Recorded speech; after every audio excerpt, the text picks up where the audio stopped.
If you ever want to trade tactics, I'm always ready.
Revenge moves me.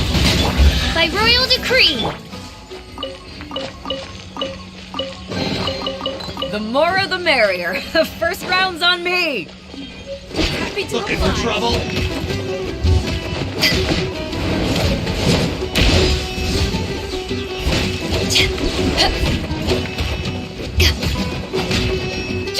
Take that! Take that!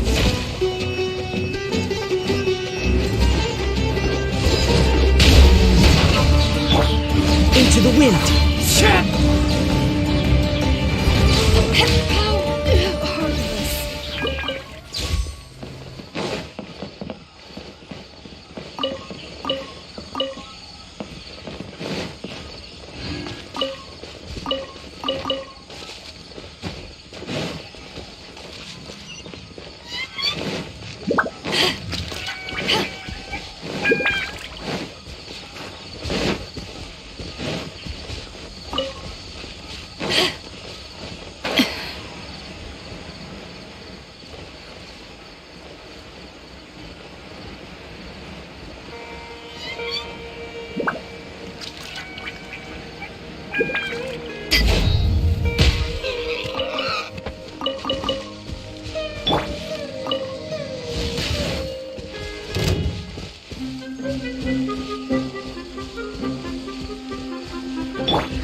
wind knows me. As you wish, main Fräulein. Wheel of Life.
To Sumeru, our next objective should be to head to Sumeru City and find a way to meet with Lesser Lord Kusanali. And speaking of Lesser Lord Kusanali, even though we haven't heard too much about her, she doesn't seem to be the same deity who abducted your brother. But even so, people call Sumeru the Nation of Wisdom, you know. If we can get a chance to meet the God of Wisdom, maybe she can give us some useful information. But, Paimon doesn't know the way to Sumeru City. Maybe we can climb up to that spot with the statue of the Seven on it. That'll give us a way better view of things. Even if we can't see exactly where the city is, at least we'll be able to check for some smaller settlements nearby. Wait a second. Look! There's someone up ahead! Perfect timing! Now we can just ask for directions rather than wander around like lost adventurers. Hey there! We're not from around here and seem to have gotten a little lost. We'd like to ask for some directions. Huh? Did they not hear Paimon? Hey! You over there! Could you give us some directions? Huh? What's going on here? There's no way she could have missed that. Wait! Could she be ignoring us? How dare she? Well, even so, she might be heading someplace where we could find other people to ask. Let's keep our distance and follow her. When we get the chance, we'll just ask someone else for directions.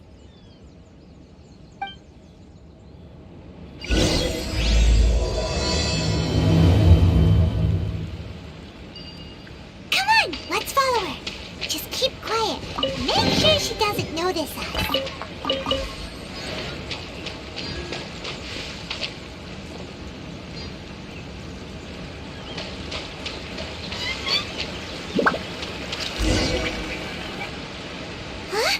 She just walked near that small waterfall and then suddenly vanished. Let's go take a closer look.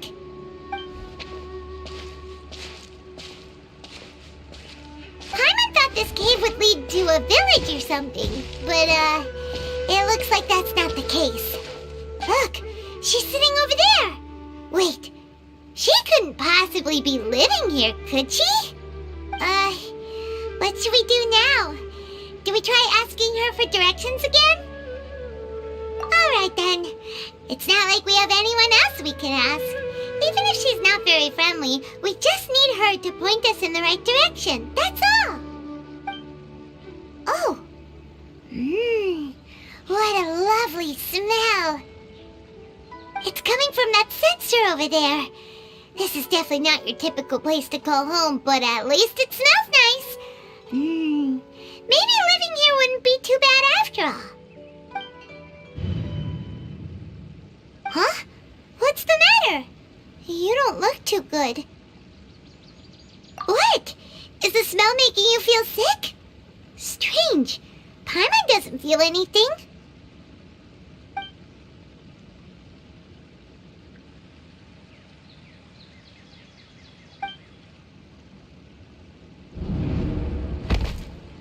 What's happening?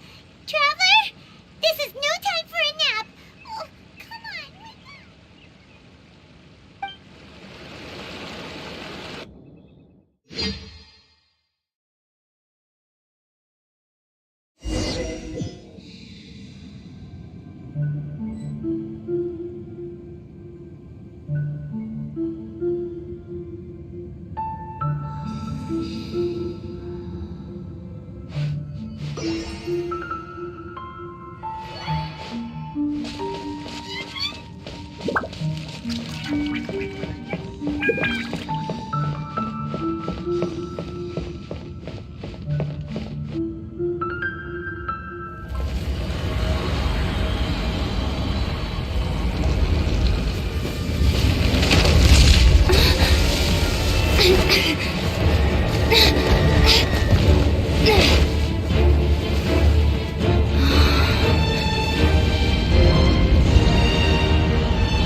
Traveler's been out for a long time now. Yes, you can relax. Believe me, Master is extremely knowledgeable. If he says that she's going to be alright, then there's absolutely nothing to worry about. Oh, are you awake now? Oh, thank goodness! Traveler, you're finally awake! Well, we're at... good question. Where are we? Paimon was in such a panic when you passed out that she even forgot to ask what place this is. This is Gandharvaville. It was originally built by scholars from Sumeru as a place to rest in the rainforest. Now it's mainly used by the forest rangers as a base of operations. My name is Kale. I'm a trainee forest ranger. My master and I found you passed out during our patrol, so we brought you here. Oh, no thanks are necessary. I didn't do anything really. By the way, how are you feeling now? Any discomfort? Oh, that's Master's herbal medicine you're tasting. He gave you some while you were unconscious. Before I forget, Master mentioned you should take more medicine once you wake up.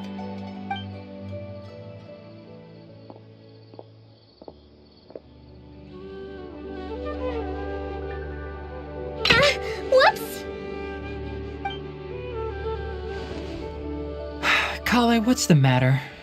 Were you trying to retrieve the medicine? As I've already told you, you must be careful with these. Alright, I'll get it for you once I'm finished here. Sorry, Master. Now, the guide to Avidya Forest's edible fungi is clearly posted on our bulletin board. But if Farbode forgets which mushrooms to avoid one more time, I'll have no choice but to leave the guide somewhere a little more visible. Like right smack on his forehead so others can remind him to be careful. Right? This is the second time he's come down with food poisoning this month. I'll be sure to give him a good talking to. Yes, please do. If, on the off chance, Farbode simply enjoys having little imaginary fairies dance before his eyes, then we'll just let him be. But the next time he requires any of our medicine, be sure to charge him accordingly.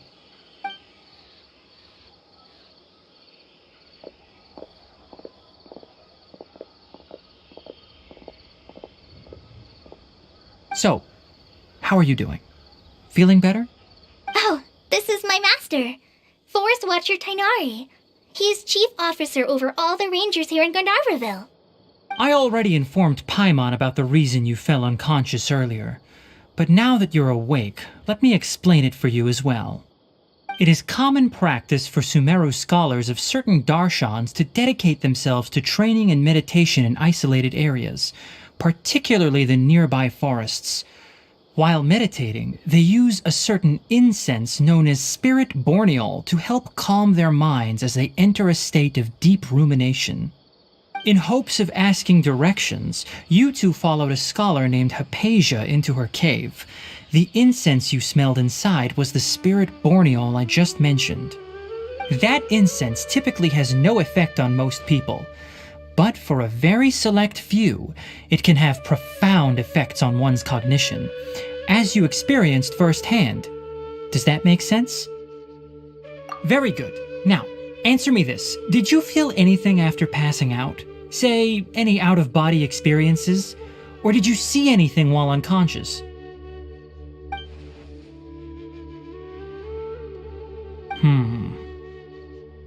Kale, let the others know to stop bringing their patrol logs here for now. Huh? Why? Because these two will be staying here for the next few days. They can have my room and I'll bunk with Amir. Now get a move on and be sure to do as I've said. Yes, Master Tainari.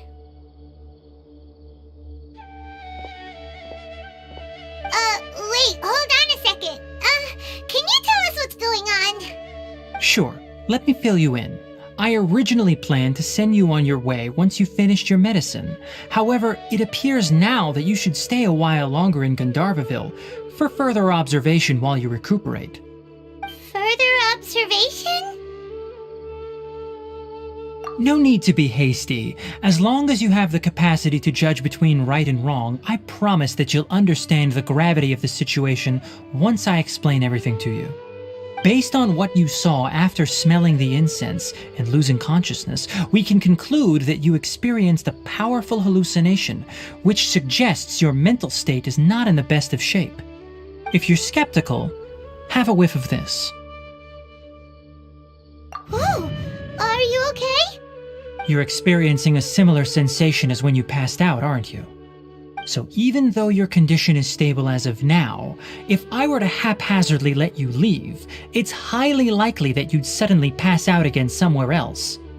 The rainforest is home to many fierce animals and hazardous areas. If something were to happen to you again, I'm afraid you might not be so lucky. For now, I suggest you continue taking your medicine each day and avoid wandering off on your own. At least until you stop having adverse reactions to this kind of smell, okay? Good. Now continue resting while I fire up another bowl of medicine for you. Seriously? We just arrived in Sumeru and we're already having problems left and right! Paimon knows we're set on meeting Lesser Lord Kusanali as soon as possible, but you really don't look too good. It'd probably be best to let you recover first. Hey! Are you even listening to Paimon? Paimon's over here worrying about you, you know. What's weird? You mean how you're feeling now? You mean parachutes and red skies you saw?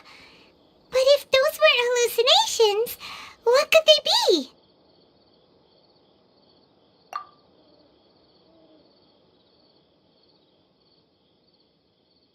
Well, considering how unique you are, Paimon trusts your judgment here. But why didn't you say anything about it to Tainari? If he misjudged your condition, then there's a chance you could get worse, right? Huh? You mean that Tainari already knows that what you saw weren't hallucinations? But if that's the case, why would he try to hide that from us? Oh, Paimon gets it now. That explains why you were so quiet earlier. Well, that settles it then. We'll stay here to rest up and figure out what's going on with your hallucinations. But it seems like asking Tainari might not be an option anymore. What do you think we should do? Good idea. Kale's pretty friendly. We can ask her tomorrow about what she knows regarding the Dendro Archon and customs in Sumeru.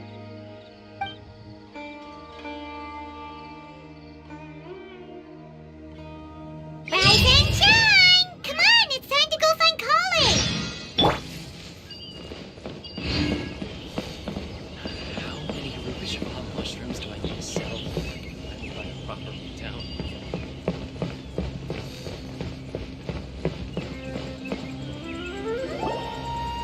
All right, next let's see your right hand. Yes, not bad. But please remember that you still need to be careful. Understand? Yes, I will. By the way, Master, I still haven't received the patrol route for today. Look, Kale, today's patrol will be a long one, so you won't be coming along this time. Besides, there's a chance we may encounter... well, you understand. But I have a vision too! Am I useless to everyone now? Don't talk like that, Kale. This is not something you need to be worrying about right now. Ah, there you are. Feeling any better? Yeah, since we'll be staying here for now, we thought we might as well try lending a hand around here. Seems you're not the type to sit back and take it easy for a while, huh? In that case, perhaps Kale could take you two for a patrol south of Gandharvaville for the day. And if you're feeling up to it, you can be responsible for cleaning the Statue of the Seven. Tainari, we're ready to head out. Roger, I'll be right there. All right, we'll be heading into the forest now. I'll leave any further details to Kale. Yes, you can count on me. So, Kale, what exactly are we going to be doing today? Tainari mentioned cleaning the statue just now, but, that doesn't really sound like the job for a ranger. Well, a forest ranger's responsibilities can be pretty diverse. They handle a variety of tasks, like checking the condition of outlying roads, maintaining forest facilities, ensuring fire prevention standards are met, and providing assistance to travelers and locals. As for Master, well, he has to handle more dangerous areas of the rainforest. Today we can perform routine checks on the pathway lamps as we make our way to the Statue of the Seven. Paimon, traveler, this way! You can leave the task of checking the lamps to me. In the meantime, you two can keep an eye out for anything unusual.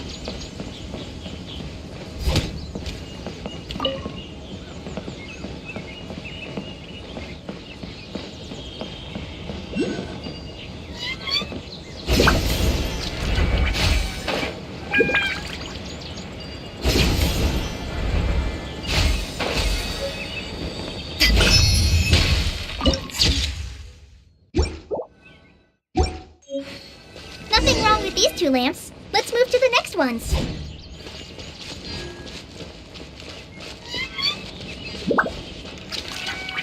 Oh, this lamp seems to be getting a little wobbly. Let me make a note of it.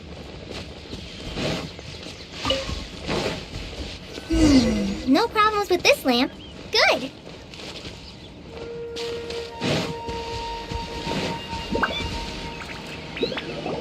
The Statue of the Seven is up on top of that large rock formation. You must have seen it when you came down this road before. It's pretty high up there, isn't it? Don't worry. If you're afraid you can't make it up there, I'm sure Master wouldn't mind if you don't clean the statue. Oh? I guess I'll leave it up to you then. There's not much footing once you reach the statue, so be careful up there.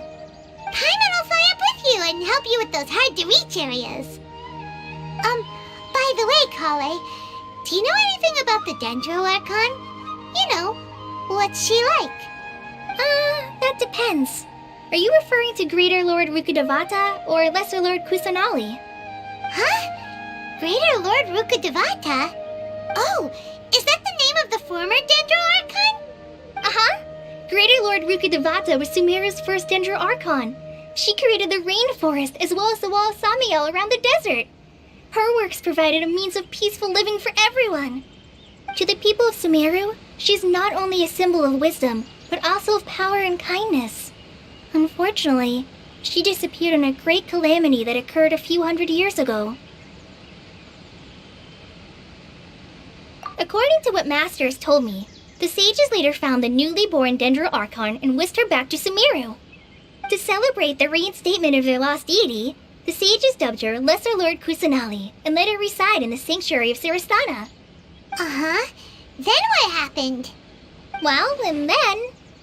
I'm not too sure what happened, to be honest. Huh? You're not too sure? But aren't you from Sumeru? Yeah, I'm from Sumeru.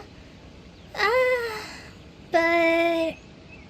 Maybe it's difficult to discuss this topic with strangers. If that's the case, then don't worry, we understand. No, it's not that. I'm not trying to hide something from you. Besides, I don't consider you... Anyway, you two know Amber, right? Wait, Amber? You mean... Yes, that's her. I once lived in Mondstadt for a while, and she helped me a lot during that time. You could even say that she helped me become a new person. There's no one like Amber. She lives life to the fullest while always adhering to her strong sense of justice. She's ready to answer the call for action at any moment, but is also very understanding of others. She's like the spark that lights the fire in everyone's heart around her. If you ask me, she's a prime example of a true outrider. She's the first person anyone coming to Mondstadt will meet. You can't help but be enthralled by her charm and enthusiasm, causing you to fall in love with the lands of Mondstadt and...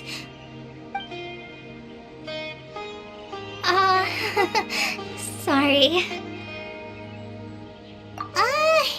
Paimon thought the work of Outriders was a little different from what you just described, but one thing's for sure, you really like Amber. Sorry. I was rambling on just now.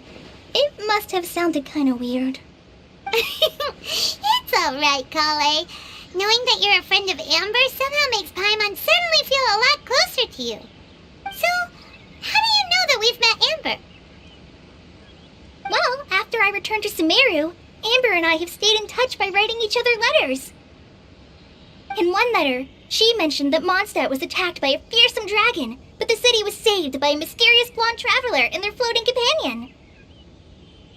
I knew you two were the ones she mentioned in the letter the moment I saw you. But, considering everything you've been through that day, I thought it'd be inappropriate to bring it up. So that's how you knew. Yep, so please know that you two have my complete trust, really. I wish I could tell you more about the Dendro Archon, but I have been away from Sumeru for some time, and I haven't read any books. Sorry. That's alright. You've already helped us a lot. We had never even heard of Greater Lord Rukkhadevata or the Sanctuary of Surasthana until you mentioned them. Oh, I'm happy that was helpful. There is one thing I want to ask, though. Why do you two want to know about the Dendro Archon?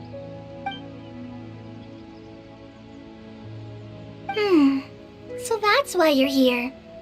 Thank you for telling me your story. Don't mention it. We are friends after all, right? Alright, we have a statue to clean. You both have my thanks. While you two are up there cleaning, I'll go ahead and inspect the forest canopy. Let's meet back here shortly.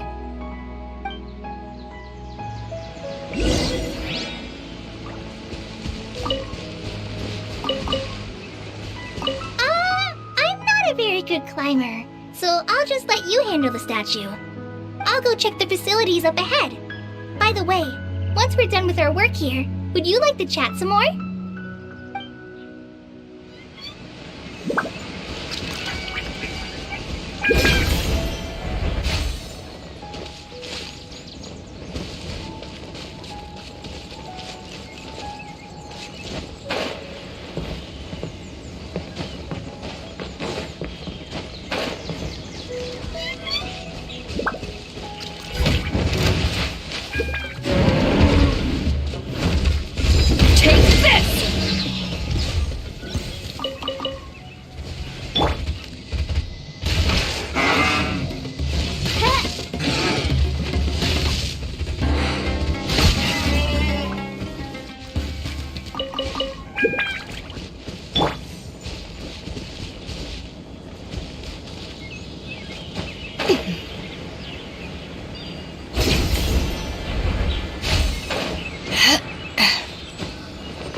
Archon statue of the Seven is up there! You should try touching it like the other ones we found on our journey. Paimon...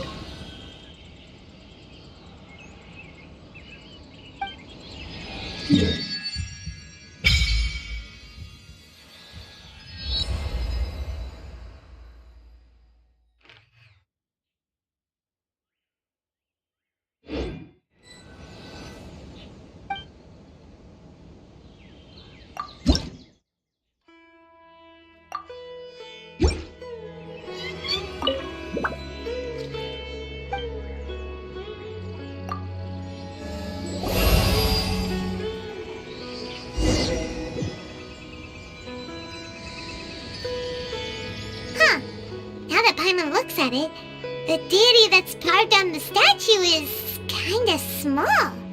Do you think she's supposed to be Greater Lord Rukkhadevata or Lesser Lord Kusanali? The name does seem to fit the statue somehow. Well, anyway, we'll have to figure that out later. For now, let's focus on our job and clean up this...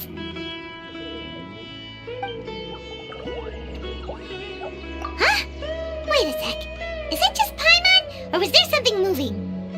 Yeah, that's it. Small and round, like cabbage, but moving. It really freaked Paimon out. Whatever it was, we should probably go and investigate.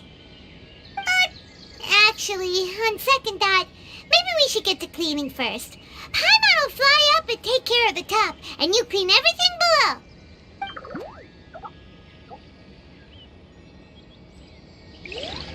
Nice work! That's one clean statue. Let's head down and meet up with Kale.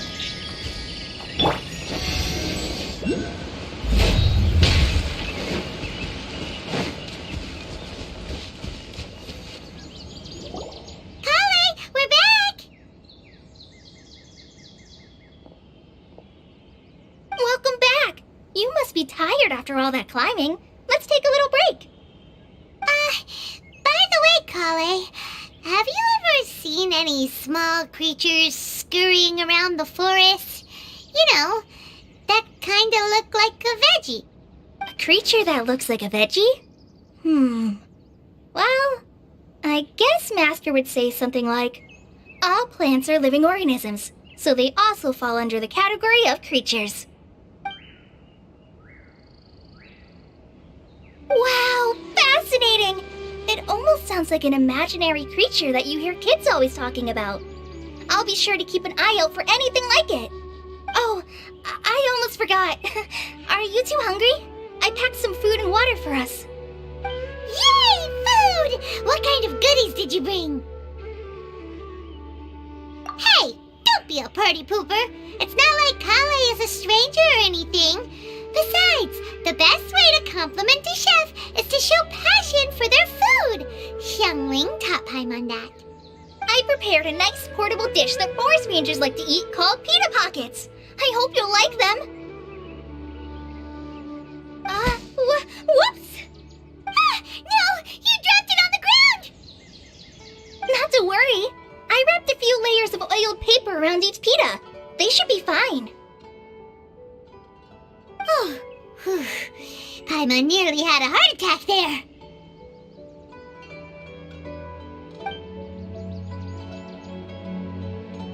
Those pitas are amazing! You're quite the cook, Kale. Thank goodness you wrapped them in paper. Paimon wouldn't have been able to sleep at night knowing something so tasty had been wasted. You really know how to compliment the chef, Paimon. Since you liked it so much, I'll be sure to give you a copy of the recipe sometime. I'll even include all my personal cooking pointers, so you'll be making your own pita pockets in no time. Yay! Thanks, Kale! It's hard to believe someone as diligent as you could have clumsy moments too. Oh, I guess it happens from time to time. So, Kale, don't you think that Tainari's a little too strict with you? He won't let you touch anything without his permission. Paimon knocks stuff over all the time flying around the Traveler, but she's never said anything. Everyone has their clumsy moments. No, you've got the wrong idea about Master. Sure, he may seem a bit harsh at first, but with some time, you'll see that he's actually very kind-hearted. I've heard the veteran rangers say that Master is from some ancient and mysterious race that is known for their cunning wit and reclusive nature. Oh, by the way, you've heard of the Academia, right? Well, there's a group called,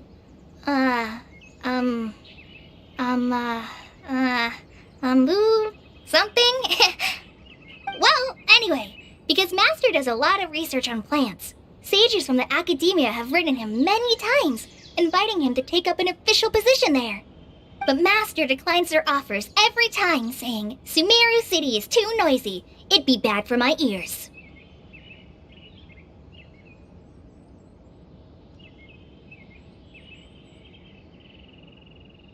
I know, right? I've always wanted to pet them too. Anyway, Master could have easily left the rainforest to take up a position at the Academia, but he chose to stay here instead as a forest watcher, helping the locals every day and passing on his knowledge to trainees. In fact, Master's the one who taught me how to make pita pockets. Really? Paimon would have never guessed that. Oh, speaking of Tainari, he was the one who took care of you after finding you passed out yesterday. He even carried you all the way here. Paimon's still kinda upset, though. He kept scolding Paimon the entire way here.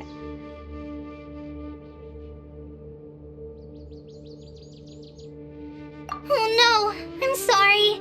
Master might have been overreacting a little. But, it's mostly because Paimon wouldn't stop yelling, Why, oh why? Is she going to die? It probably started to get under Master's skin after a while. Hey! Don't laugh! Paimon was genuinely concerned about you.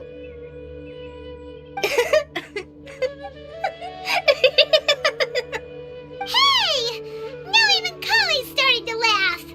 Ugh, that's it! Paimon won't forget this! It's time for some primordial wrath! No! Don't touch me!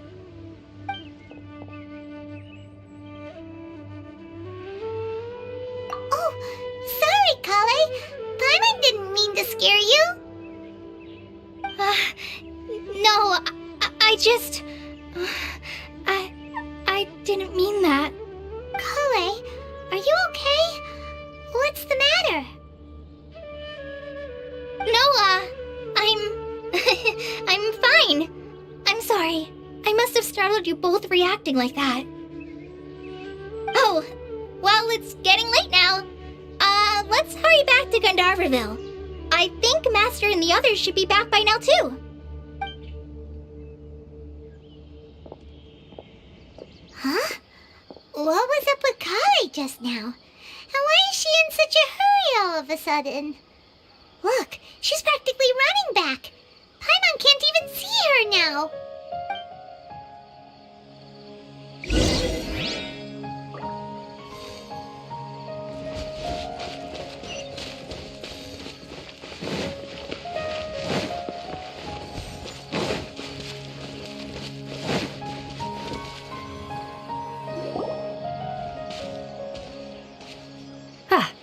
Traveler, you've returned. Yep, we're back. Have you seen Kale by any chance? Oh, Kale? Yes, I saw her go into her room just a moment ago. Oh, okay. Guess we'll just have to wait and talk to her tomorrow then. While.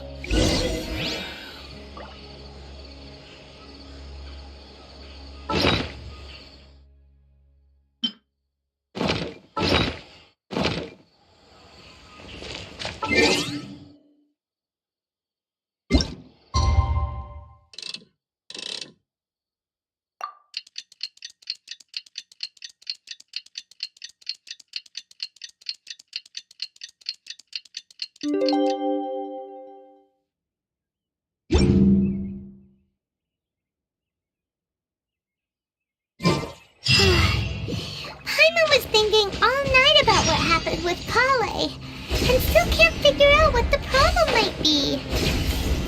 Maybe she's in a better mood now. Let's go check on her. Ah, it's you two. I was just about to go look for you. Huh? Tainari? What are you doing here? Where's Kale? I came to check on Kale's condition. To put it simply, she's not well. You mean she's sick? How could she be... Oh, wait a minute. Could it be because of what Paimon did yesterday? No need to worry. Something as small as you could never harm her. This sickness is something that Kale has been dealing with for some time. Kale has been more excited than usual since you two arrived. A little too much so, to be honest.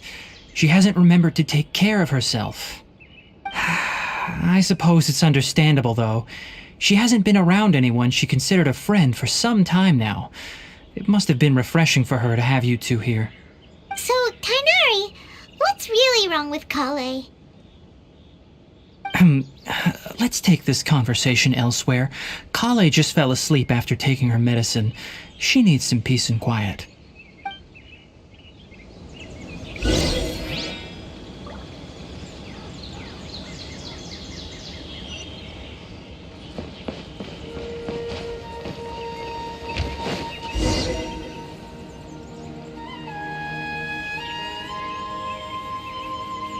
All right, let's continue our conversation here, shall we?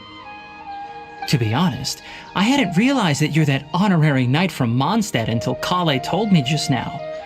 I've also heard all about your deeds in Liyue and Inazuma. So, just to clarify, what I'm about to tell you about Kale is not because of who you are or your past feats. Instead, I am going to tell you because...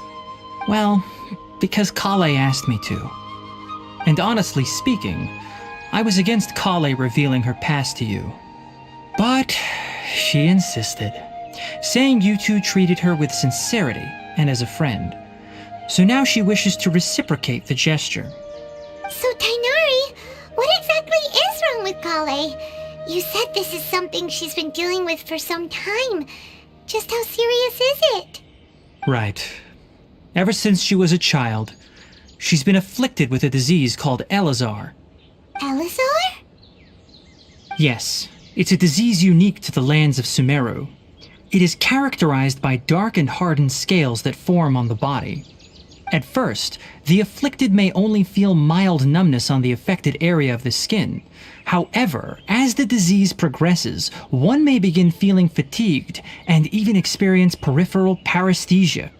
In its final stages, the disease strips a person of the ability to control their own body, and they effectively become completely immobile. That sounds terrifying.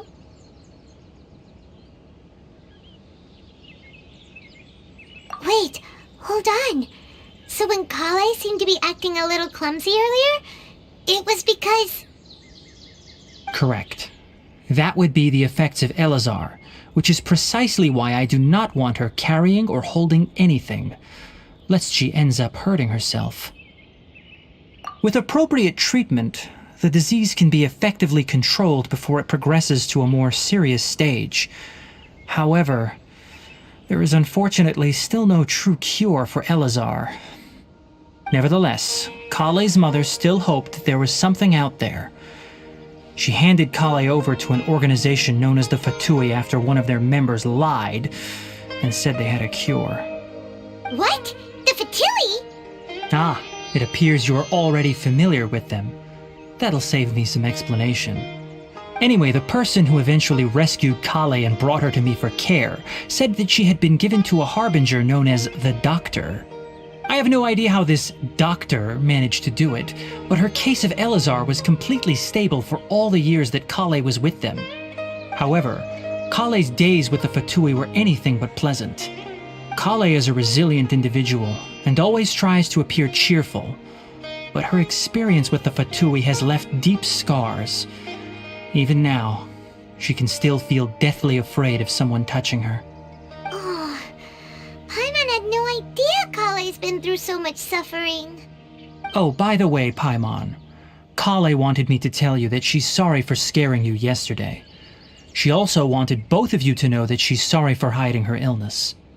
She doesn't need to apologize. None of this is her fault at all. Well said.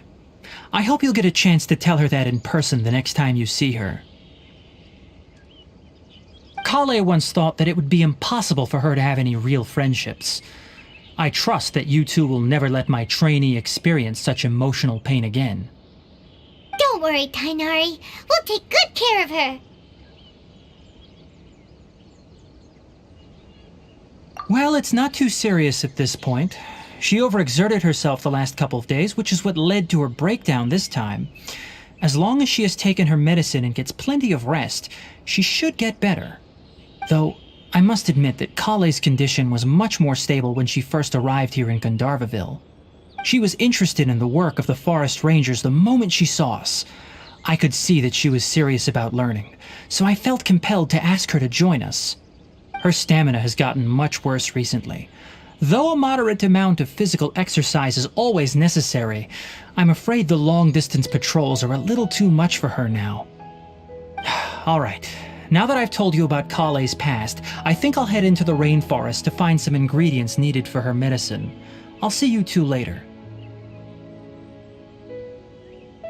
Yeah, we'd like to do something to help Kale too. All right, but I must warn you two. The rainforest is a dangerous place, especially for someone who's still recovering like the Traveler. You must follow closely and listen to every instruction. No problemo. Let's go then. We'll be looking for a plant known as Lunar Lotus. It's often used to help those afflicted with Elazar recover their energy. Hey, Tainari? Where exactly are we going to find this plant?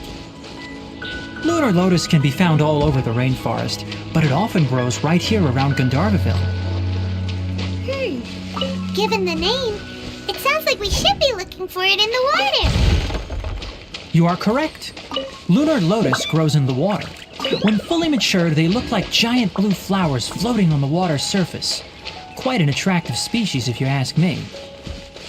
The large petals are actually the plant's leaves and sepals, which surround a very small flower. You should note that many of the plants found in Sumeru have names that are contrary to their species. Take the Kalpalata, for example. The plant is not a lotus at all, but rather a vine. And then there's the Sumeru rose, which is not a rose, completely contrary to its name. Oh! Okay then. Note to Paimon. Never bring up the topic of flowers with Tainari.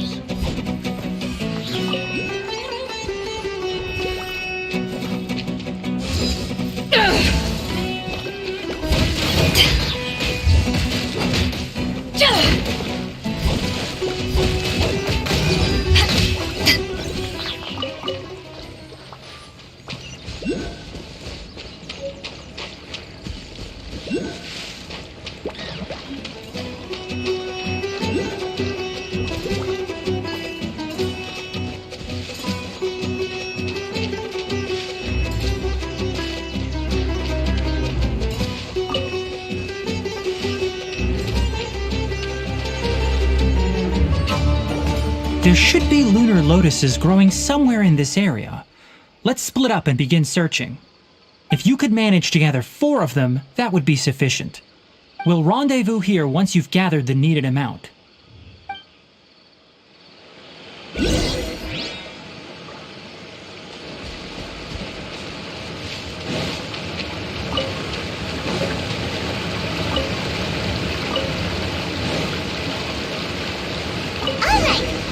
gathered enough lunar lotuses. Let's head back to meet Tainari.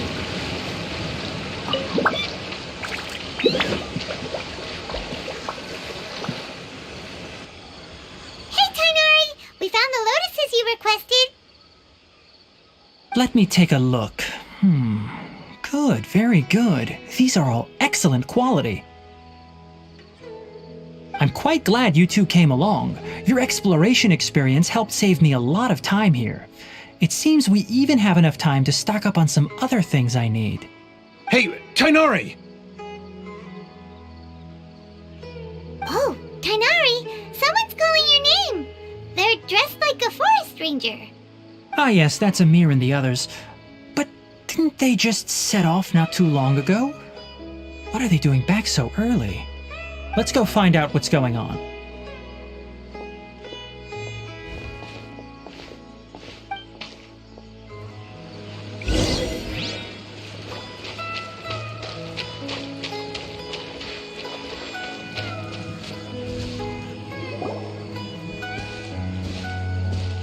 Tainari, thank goodness we found you here. We were just about to head back and find you at Gandharvaville. What's going on? We just discovered a withering zone. The Withering is back? But the patrol route you were on should have been already clear just a week ago. It reappeared so quickly. Can you tell me the exact location? It's up ahead, deep in the river valley. It's appeared in a spot that blocks nearly the entire narrow part of the valley area, so we decided to come find you as quickly as possible. And the radius of the contamination? Sorry, I couldn't get a clear enough view to tell. No one in our patrol team had a vision, and it appeared to still be spreading, so we didn't risk getting any closer. Okay, I understand. You made the right decision. I'll go deal with it right away. In the meantime, please guide these two back to Gandharvaville. Wait, Tainari! Why don't you let us help you? You two have only just arrived in Sumeru. You're still unfamiliar with many things in these lands. There's a unique type of anomaly that occurs in the Sumeru rainforest. It's called the Withering. The affected areas not only cause nearby vegetation to wither, but it's also lethal to wildlife and even people. If you don't carry a vision, then you should think twice before approaching such places. Yes, Amir is absolutely right. I wasn't kidding when I said the rainforest is a dangerous place. As Amir said, only someone with a vision, that is, the power to manipulate elements, will be able to resist the Withering's corrosive effects for a time. That's right. If any of the forest rangers without a vision come across a withering zone, we first make a record of the location and then have a ranger with the proper abilities deal with it, like Tainari here. Only someone with a vision can venture within a withering zone and find a way to deal with it. But you don't seem to carry a vision. Don't worry, she may not have a vision, but she's a real pro at using the power of the elements. It seems the rumors about you are true. In that case, all right, you two may accompany me.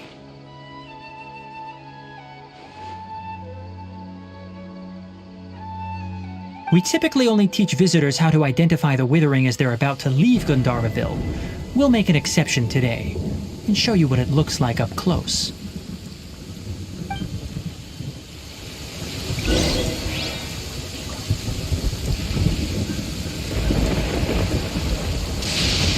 Hey, it's just a little lightning. No need to fear it on the open ocean, so there's even less need to fear it on dry land.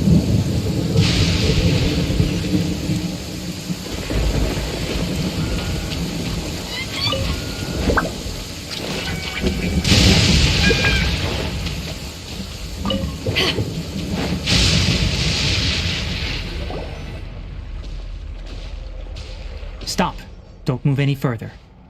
Look there in the distance. Huh? Where? Oh, look! Those plants have withered!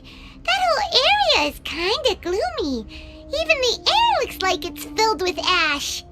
Oh, Paimon doesn't like the look of this. That is the Withering. All right, traveler. We're going to have to enter that Withering zone. Once inside, we'll need to look for what we call tumors of the withering. If we eliminate those, then the area will be saved. Thank you, but I must warn you. Don't push yourself. This is your first time handling this sort of thing, after all. Even with elemental powers, once you step inside the withering zone, you may experience extreme discomfort. If at any point it becomes too much, return outside of the zone and take a breather. It could become a matter of life and death. You ready then? Let's go.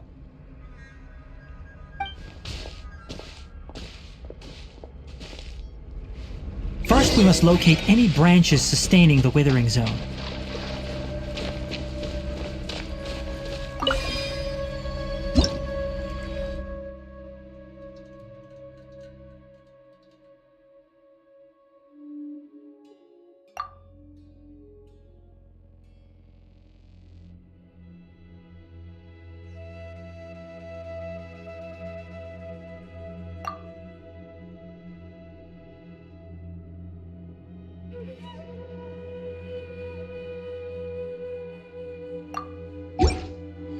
It's hard to remain on dry land for so long.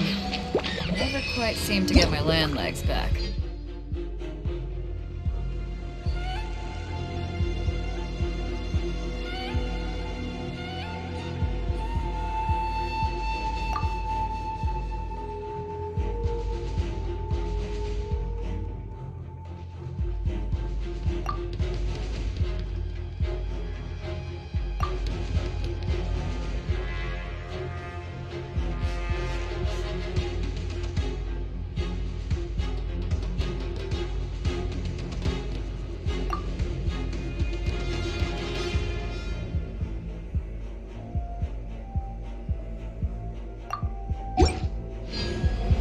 Rise.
Great work. Now that all the branches have been cleared, we need to take care of the tumor. Midnight Phantasm. Into the wind. Now, destroy the tumors of the withering.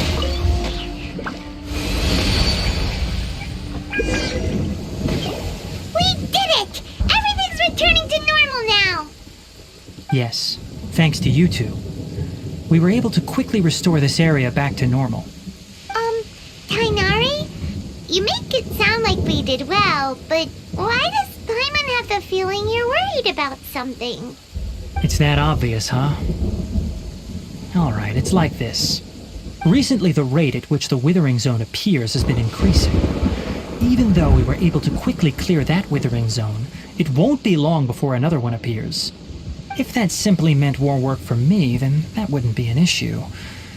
But it's far more severe than that. The withering is leaving lasting effects on the rainforest itself. For instance, even though we cleared out the withering zone, many of the plants that were affected will not recover. This presents a crisis for the ecosystem itself. Many plants in the rainforest are already in decline, directly impacting the wildlife that depends on those plants. And most disturbingly, as the appearances of withering zones have started to increase, Kale's case of Elazar has also become more serious. Huh? Well, why's that? I'm still not sure of the exact reason. However, I've received word from acquaintances at the academia that similar cases are being reported for patients with other conditions. No, none that we know of. The withering has been recorded in Sumeru for millennia. It's said that it originates from the depths of the world. By the way, have you heard of Irminsul before? Irminsul is a tree located deep beneath the surface. Although it isn't like any tree we know in a biological sense, you can basically think of it as a large tree that grows downwards rather than upwards. I'm sure you've heard of ley lines, right? They're like the roots of Irminsul, spreading and extending from a massive cavern deep underground all the way up to the surface.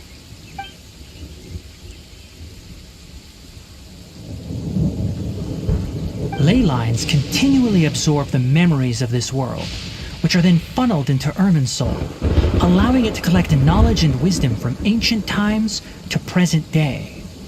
The Dendro Archon is known as the God of Wisdom because her consciousness is directly connected to it. It is also said that the Dendro Archon's power is a manifestation of Irminsul. And as for the Withering, its emergence is related to a disease that's affecting it. That's right. My ancestors learned of this from Greater Lord Rukadevata's familiars a long time ago. But even those mysterious creatures did not know of a cure for Irminsul. I'm afraid we Rangers will be battling the Withering Zones here for a long time until a cure is found. Alright, that's enough on this topic for the time being. Now that we've taken care of things here, it's time for us to head back to Gandharvaville.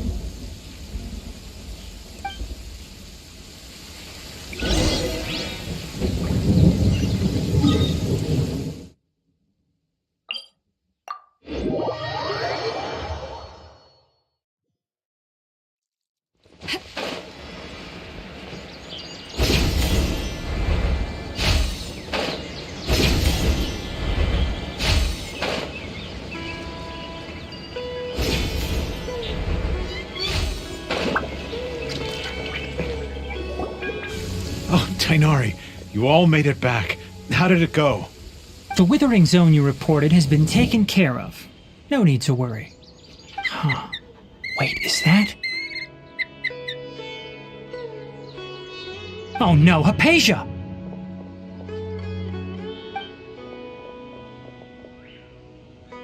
Huh? What's wrong, Tainari?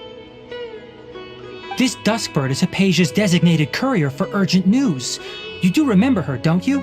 She's the scholar you and Paimon were following when you first arrived in Sumeru. Oh, her? How could we forget? So did something happen? Let me see what's written in the letter first. Oh. So what's it say? And what's with that weird expression on your face? Just let Paimon read it. Huh? All Paimon sees are 3 squiggly lines. Yes, allow me to explain. After we brought you from Hypatia's cave to Gandharvaville, Hypatia resumed her meditation. She must have just finished. It's been nearly 3 days since she's had anything to eat, and it appears she's forgotten to prepare some rations. This letter is her asking us for help. We need to go. What? You mean she's been sitting there for 3 days? Hey, wait, how did you know all that from just a few lines on the paper? Well, obviously because this has happened before. Last time she drew 5 lines, and by the time we found her... Well, I'd prefer not to remember that. Needless to say, Hypatia's been through worse, but we should still get to her as quickly as possible. I've got some emergency rations set aside for times like these. Paimon, Traveler, could you two bring these to her? Wait, you want us to bring her the rations? But will the Traveler be okay if her cave is still filled with that funny incense? Let's find out. Here, Traveler, take a smell and see. So, how do you feel? Huh? Really? You're not feeling even a little drowsy? But wait, how'd you know that she'd be okay this time, Tainari? Back when we were clearing the Withering Zone, I observed that she could adeptly manipulate the Dendro element. I knew then that she would be fine. And if I may ask, when I was telling you two about Irminsul's ley lines, was what I described similar at all to what you saw while you were unconscious? That's correct. Those weren't hallucinations at all. Though I don't intend to apologize for deceiving you. Because what you saw is of significant importance. Not just for the nation of Sumeru, but the entire world of Tevat. My forefathers were shown much favor by Greater Lord Rukkhadevata. We took an oath to protect this nation together with her. Now that that duty has fallen to me, it was part of my responsibilities to ascertain whether you could be entrusted with the fate of Sumeru. Now, after seeing you in action with my own eyes, you have earned my confidence, and I no longer feel the need to hide any secrets from you. When you passed out, your consciousness had connected directly with Irminsul. What you witnessed were actually real memories contained within Irminsul itself. I could try to tell you more, but it would be better if you went to ask Hypatia instead. Her focus on meditation and use of Spirit Borneal are aimed at establishing a connection with Irminsul, just as you did. That sounds nice and all, but will she really help us? Seriously, she completely ignored us the last time we tried talking to her. That was because when you ran into her, she was in a special phase of her training. During that time, she must avoid communicating with others. Please, wait here for a moment.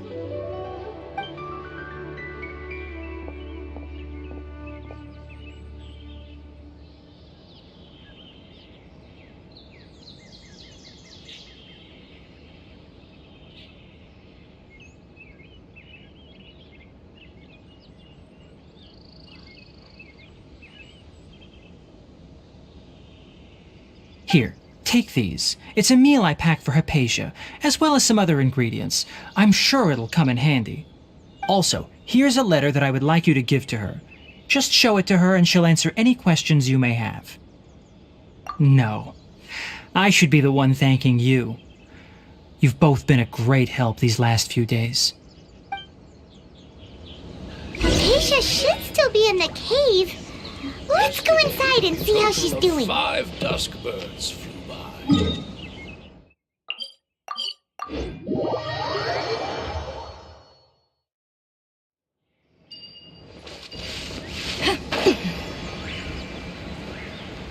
Hypatia should still be in the cave. Let's go inside and see how she's doing.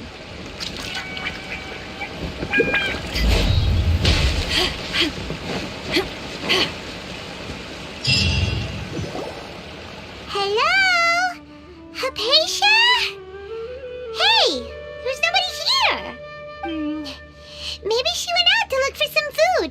Let's try looking around the area.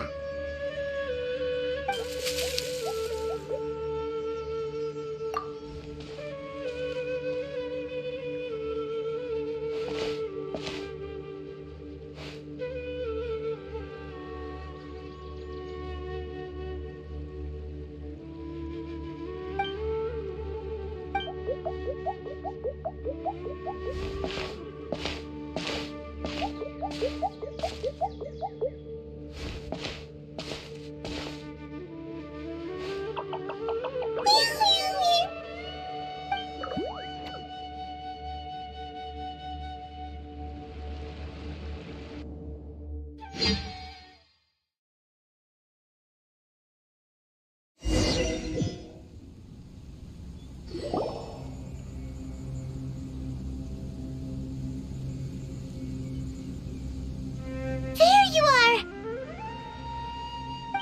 Hypatia, are you alright? so hungry. There's no way we can get her to eat in her current condition. Let's try finding some water first. Huh? Wait. Why does it look super foggy outside all of a sudden? Anyway, let's go look around.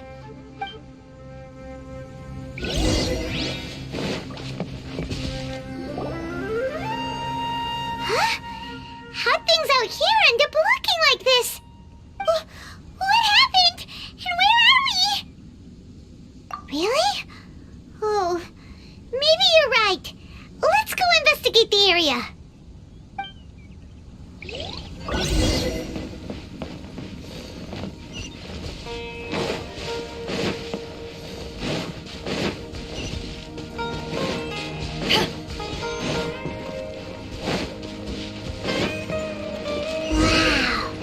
This is huge! Paimon knew there's something off about that cave. Let's think of a way to get over there and have a closer look. Who knows? Maybe we'll find a lead of some kind.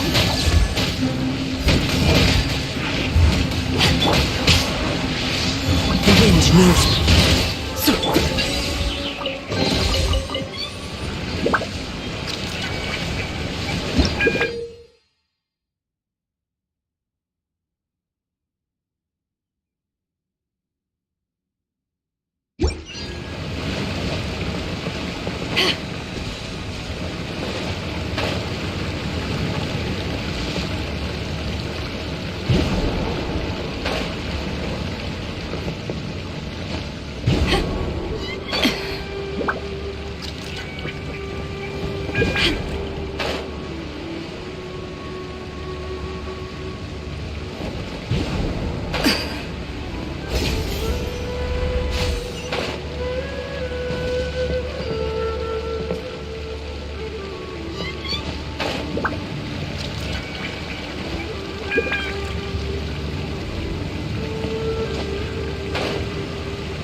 One with nature.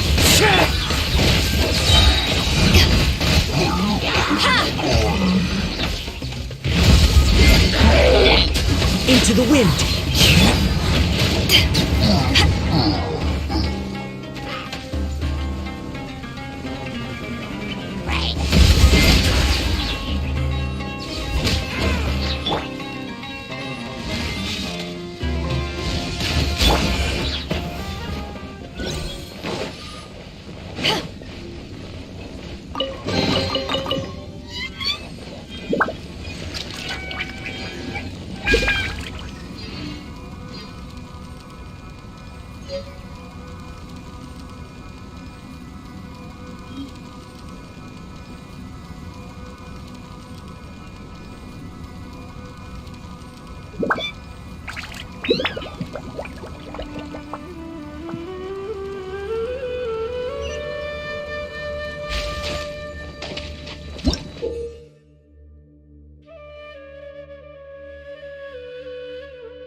Time to go. Tch.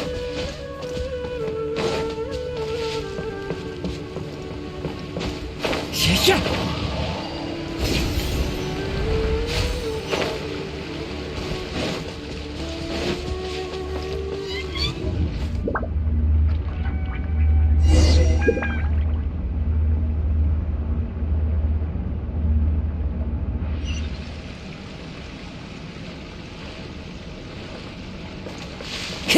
Huh? What happened just now? Why'd everything around us suddenly change?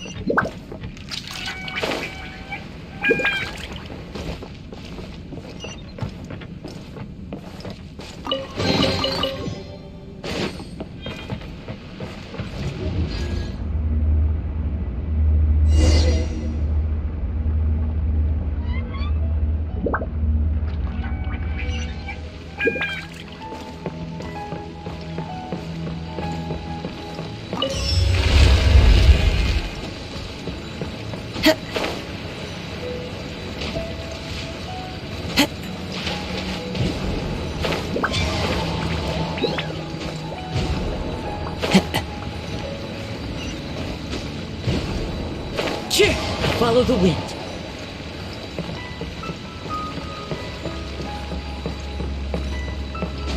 Sha-sha.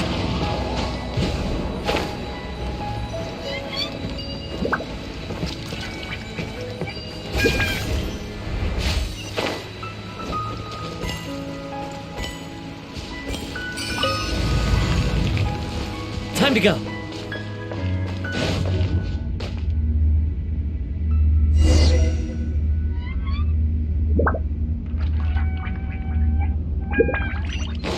What the Tavat is going on here? This place is getting weirder by the minute! Hey, what's the matter? You don't look so good.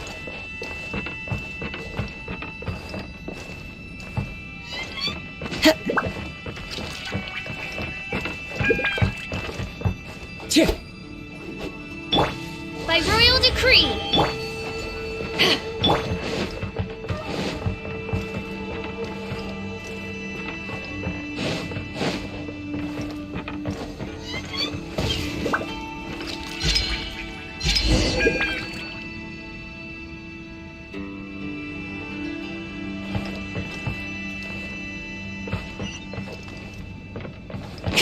Time to go.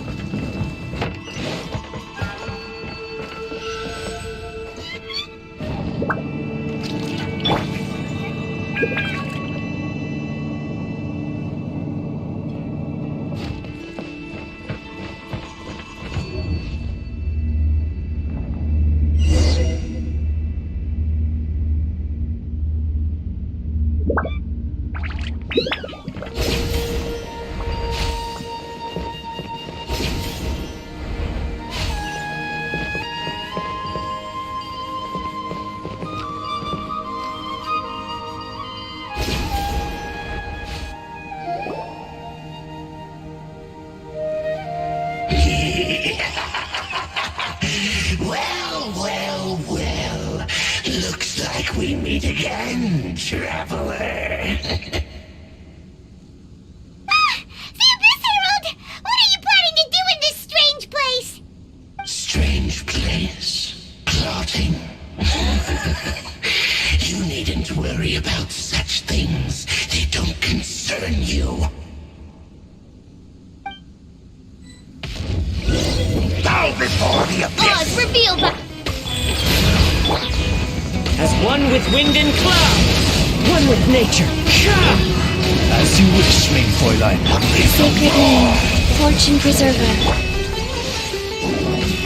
Eyes on me!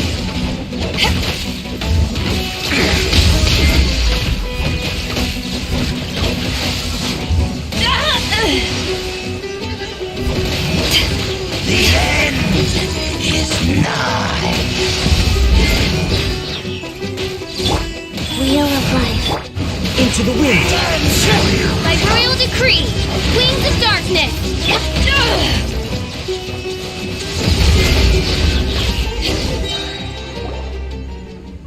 Huh? Why can't we beat this guy?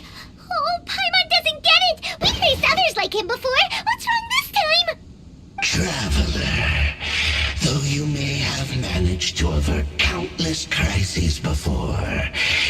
good fortune was bound to end sooner or later. It's time you realize how weak and powerless you really are. Your brother. Oh, pitiful traveler. Are you really so ignorant? Or are you just living in complete denial? His Highness has long since forsaken you. Your meager existence in his eyes is that of an annoying bug, only to be stepped upon. The bonds of love and family which drive you to find your sibling are utterly gone. Your journey is meaningless. But don't you fret now. Today will be your last. Now die!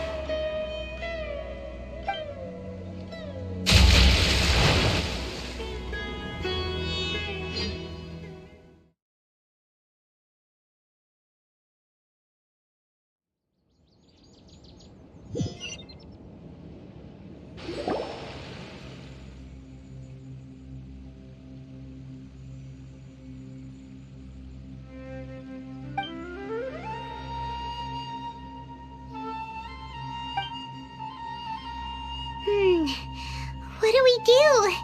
We haven't seen Hypatia anywhere out here. Oh, there she is! Quick, let's see how she's doing. So sweet. Well, the good news is that she's still conscious. Hey, why'd you drop her food on the floor like that? Oh, guess that makes sense. She does look kind of rough at the moment. Anyways, we can talk about this later. We better make sure she's alright first.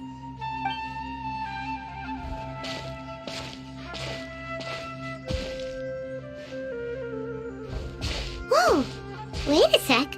Look at all this fruit lying around her. We can put that to good use.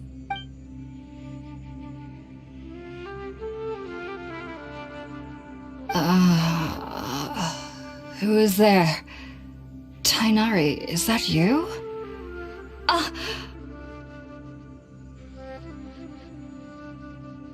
Huh?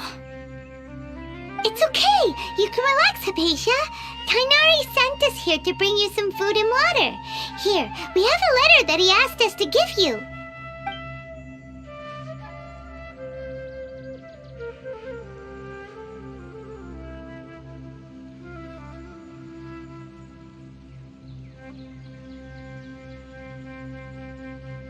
I see. So, you're friends of Tainari.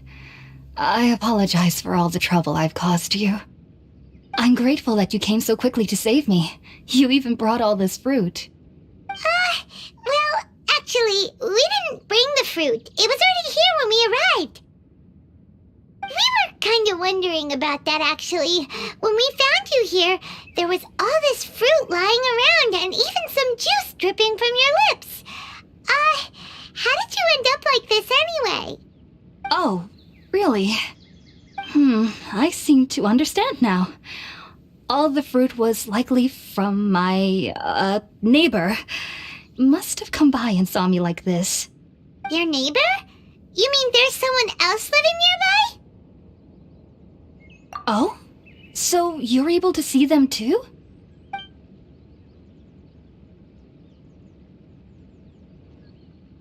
Wait, hold on a second, Traveler.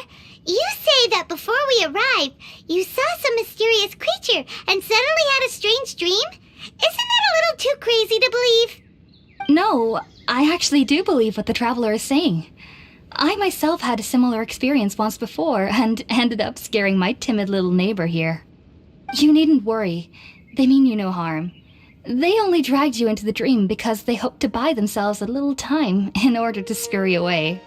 So, Hypatia, just what kind of creature is your neighbor exactly? I'm not sure what it's called, to be honest. But I do know that they have some sort of deeper connection with the Dendro Archon. I know this because the first time I saw them was also the exact day my consciousness was able to form a connection with Irmin's soul. Even after I opened my eyes and stopped meditating, my heart was still pounding, and my mind was racing with all the knowledge that I had touched. And at that very moment, I suddenly noticed a small figure at the opening of the cave. In my curiosity, I began to walk over to the creature. They must have already been used to me living in the cave, because they didn't seem to mind me approaching them. They just kept doing whatever they were up to. It wasn't until I crouched down next to them that they suddenly realized that I could see them. Oh! And then? And then I had a dream. By the time I came to, they were nowhere to be seen. I was convinced they'd never show up again. But sure enough, I saw them nearby a few days later. And they weren't alone. I feel like they aren't as afraid of me as the first time I approached them. But I never would have expected them to save me. Yes, no doubt about that. By the way, Tainari mentioned in his letter that you had questions for me regarding Irminsul.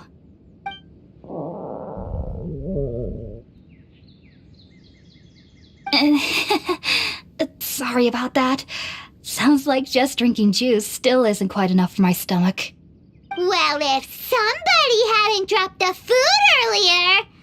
Anyway, looks like we'll need to prepare something ourselves. Besides, Paimon's getting hungry too. Let's eat first and talk about Irminsul later. Alright, we're up, traveler. Today's menu will feature sweet madame and a radish veggie soup. You'll love them, Hypatia. They're our specialties after all. Sounds good. I've never tried any dishes from other nations before. I certainly look forward to it.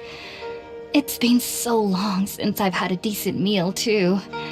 To be honest, the last time had to be when Tainari came to visit.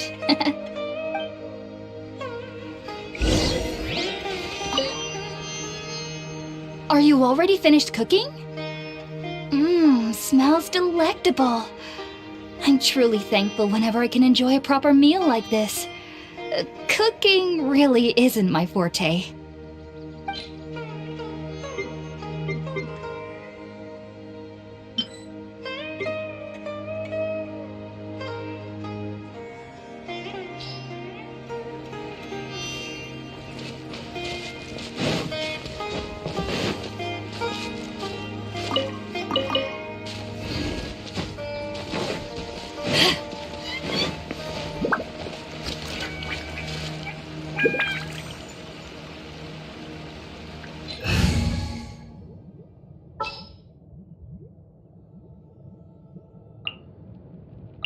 Leave it to me.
Let's use the empty box that Tainari gave us since we already washed it.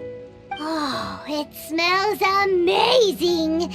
And the box is a nice touch too. Let's go serve this up and start eating with Hypatia.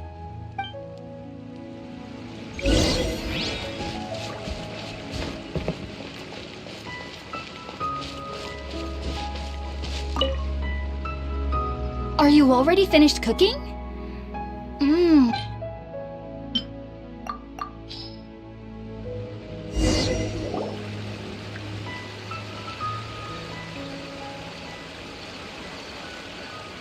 Even though everything you mentioned was in Tainari's letter, it's still hard to believe you were able to connect with Irminsul immediately after smelling Spiritborn eel for the first time. It took me nearly 3 years before I could do so, and everyone at the Academia even lauded me as a genius. You should know that some researchers spent their entire lives without ever successfully connecting with Irminsul as you have. So why does this incense allow people to connect to Irminsul? The ingredients used to make Spiritborn eel primarily consist of plants created by Greater Lord Rukkhadevata. These special ingredients are conducive to heightening our senses to the Dendro Archon's power.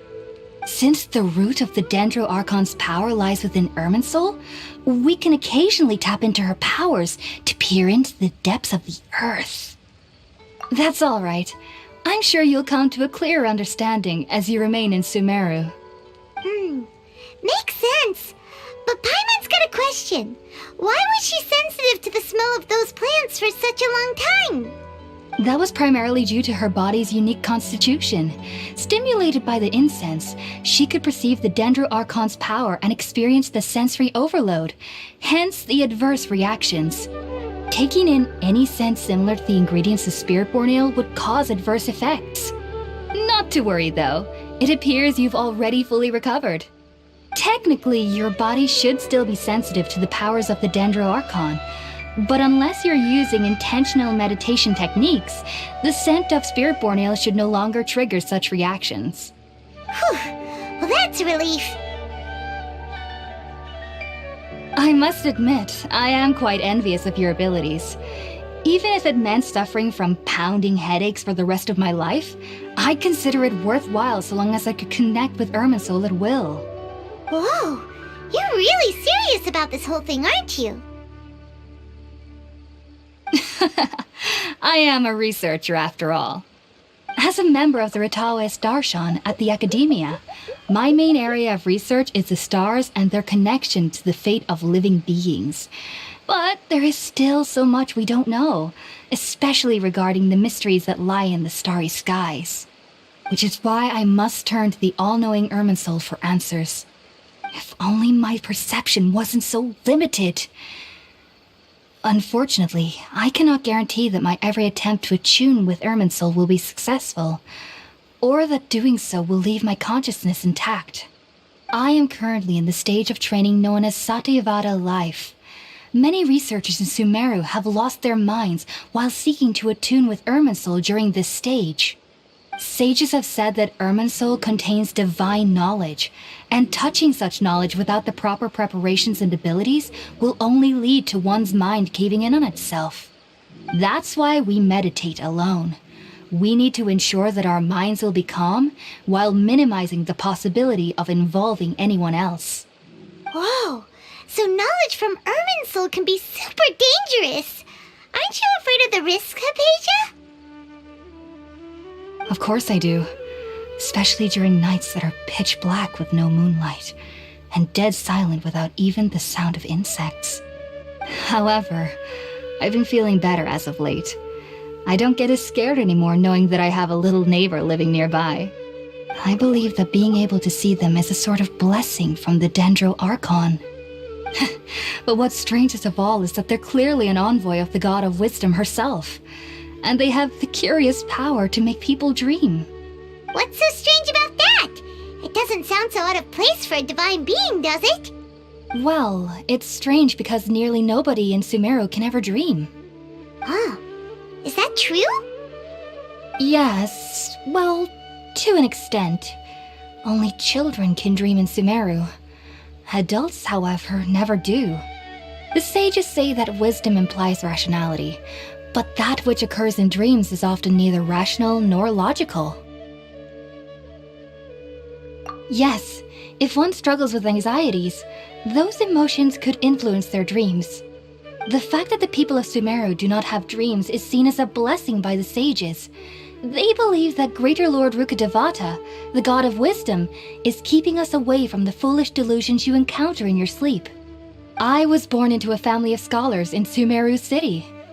Ever since I was a child, my parents would always tell me that I'll know I've grown up once I stop dreaming.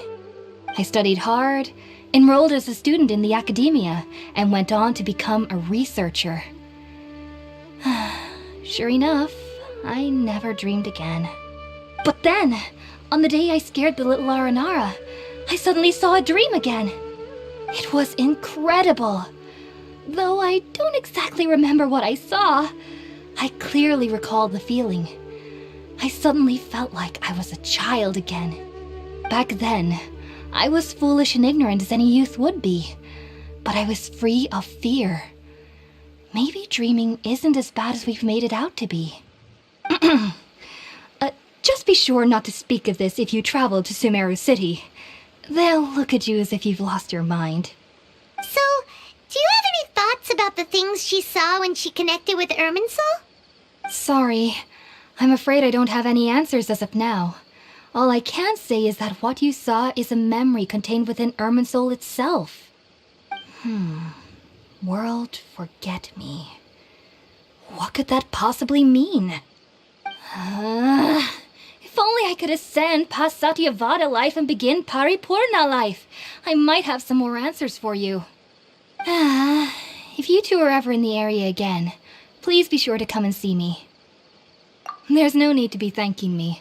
You two are my saviors. Besides, I'm already looking forward to tasting some more of your cooking.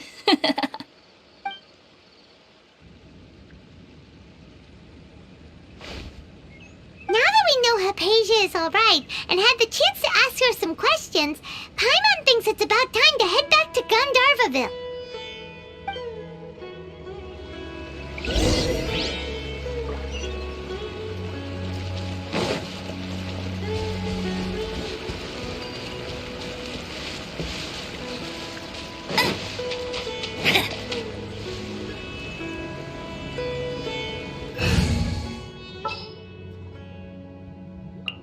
The threads of your fate lie.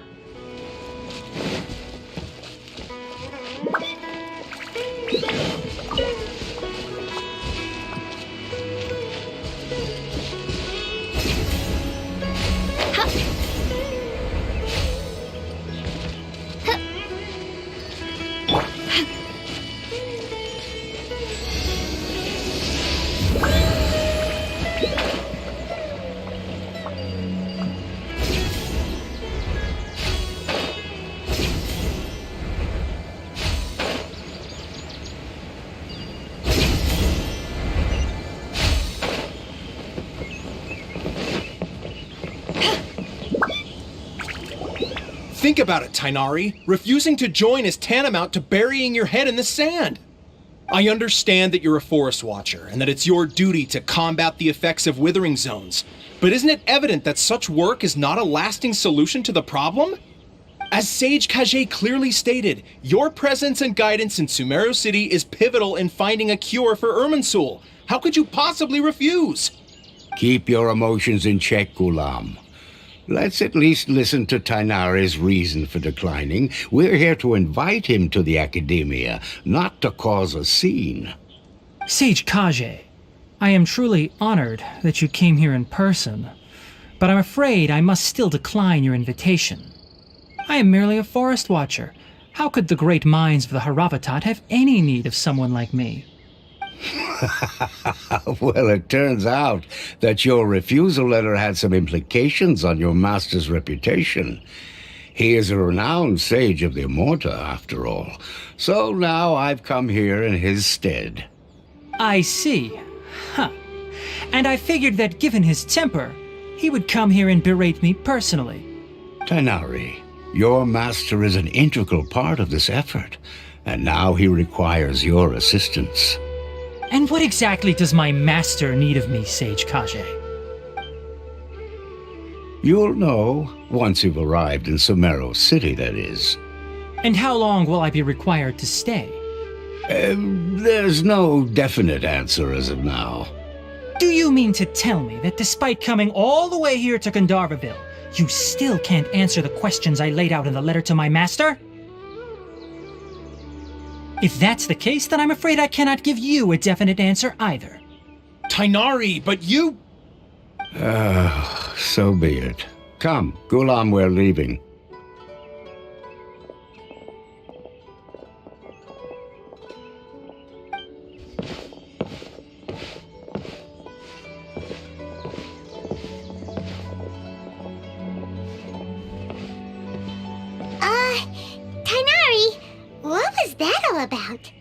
It's nothing. Some people from the academia wanted me to go to Sumeru City to assist them with a project, but I had to refuse on account of all my responsibilities here. But all that can wait. How did things go with Hypatia?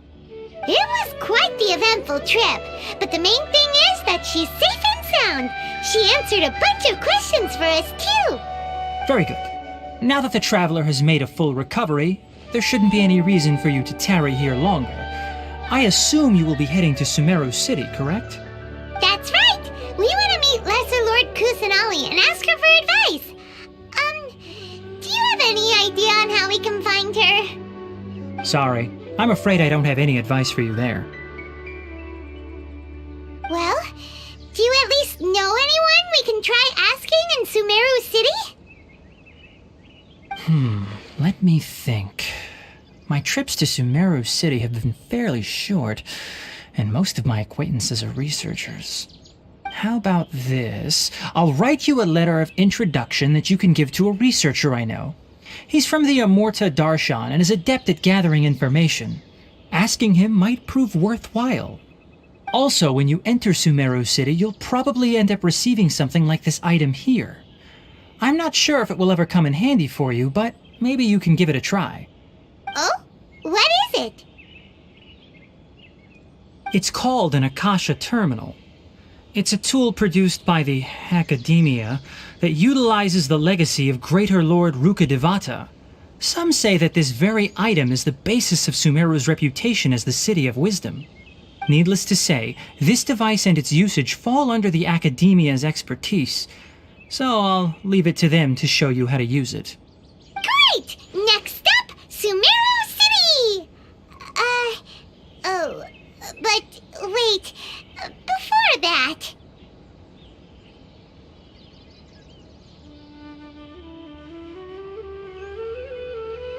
That's right! Tainari, we have something important to say to Kale before we leave. Is she doing better now? Yes, she's doing much better. After being confined to her bed all this time, I thought a little walk would do her some good.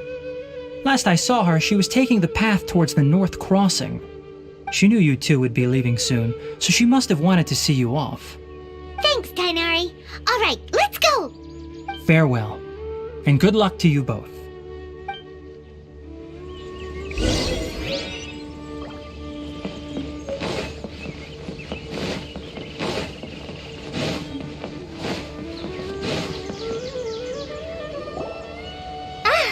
I've been waiting for you two.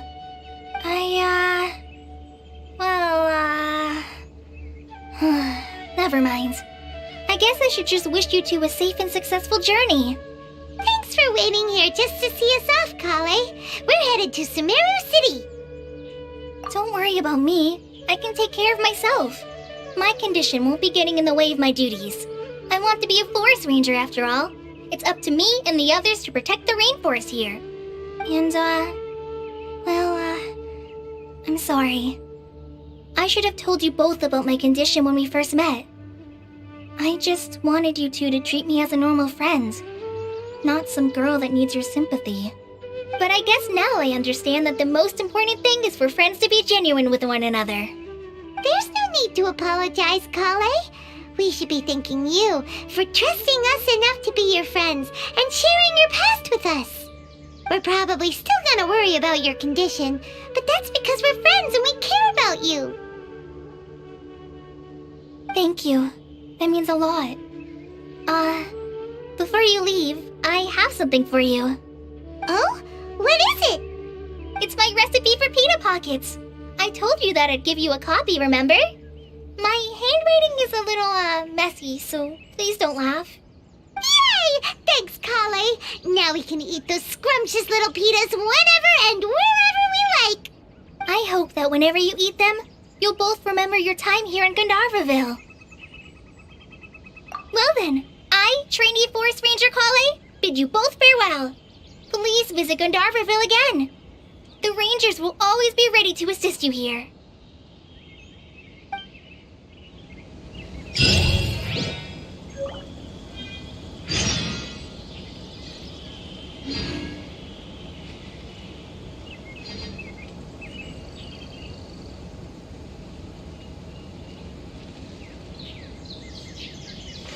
If you ever want to trade tactics, I'm always ready.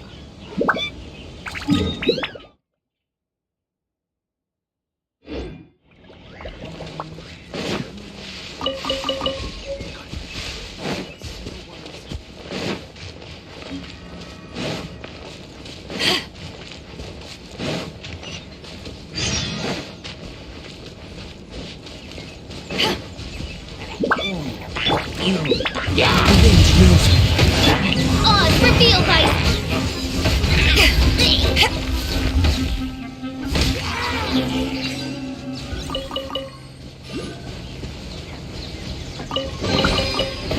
Where have you been hiding?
Sumeru City! We finally made it! Oh, did you see that? When those people entered the city, something on their heads lit up. One moment, please, you two. It appears this is your first time visiting Sumeru City. Oh, yeah, that's right. But how did you know that? Because there's currently no information on either of you in the Akasha. But no need to worry, that won't prevent you from entering the city. In fact, the Academia conveniently provides each traveler to Sumeru City with a device. Perhaps you two have heard of the Akasha before. It's our beloved Greater Lord Rukkhadevata's lasting legacy, a treasure trove of collected knowledge. After centuries of tireless research on the Akasha, the Academia created one of its most ingenious inventions, the Akasha Terminal. As long as you are within Sumeru's borders, you may use an Akasha terminal to connect directly to the Akasha and access any knowledge you need. I should mention that due to technical limitations, the operation of Akasha terminals will be much smoother and more effective in large cities such as Sumeru City and Port Ormos. Oh, so this is the thing that Tainari was telling us about. It sounds pretty amazing. You two are quite fortunate.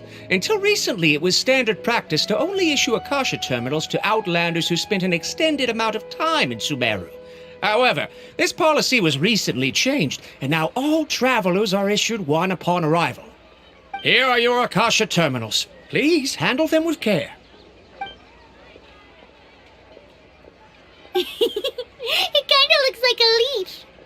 To activate it, simply hold it in your hand and say the following phrase to yourself. May the mighty God bless us with their voice of wisdom. Oh, since this little doodad lets you access knowledge, maybe we can use it to find a way to meet Lesser Lord Kusanali. Let's give it a try. Ahem. May the mighty God bless us with their voice of wisdom.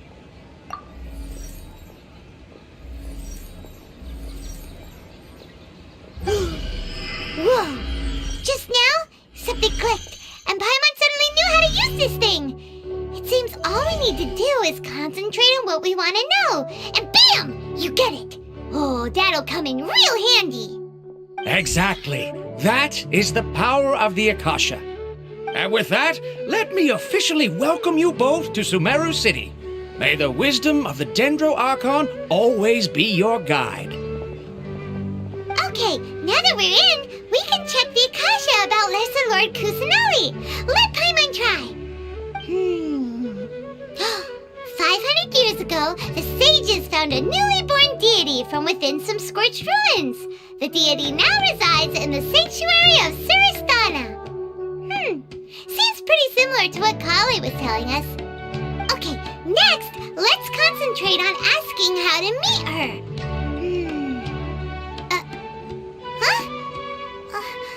Paimon doesn't sense anything. The Akasha didn't respond to Paimon's question. Oh, come on! Focusing on this question feels like when you have something you're trying to remember and it's on the tip of your tongue, but you just can't think of it. Paimon's brain is exhausted. Oh, smart idea! But what are you going to ask it?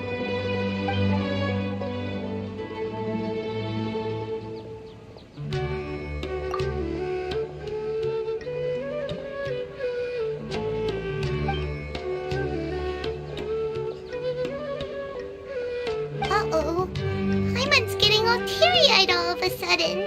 It feels like the people of Sumeru really miss their Archon.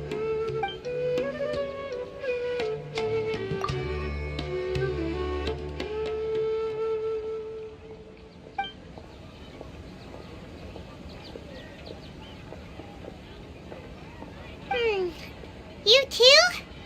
Well, glad it's not just Paimon.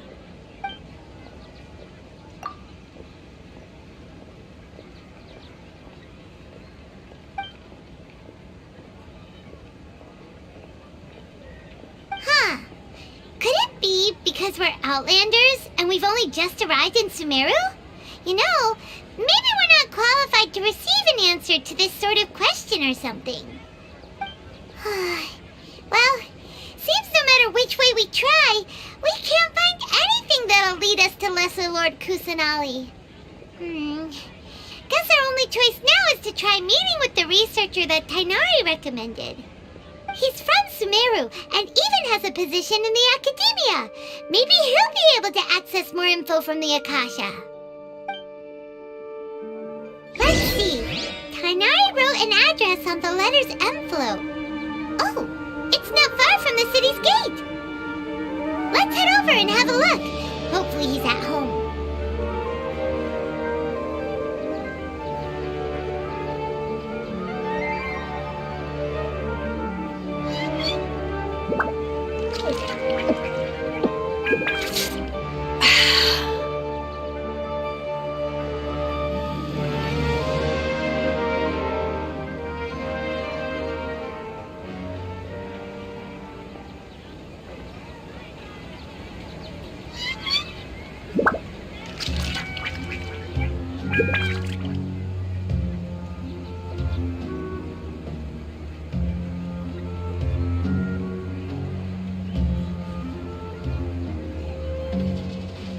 If you ever want to trade tactics, I'm always ready.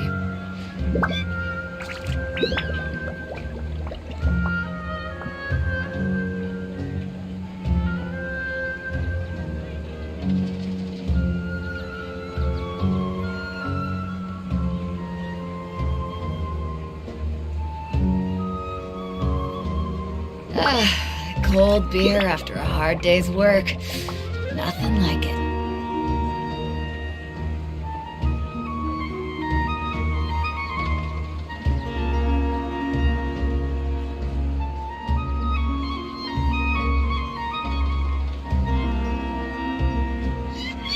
If you ever want to trade tactics, I'm always ready.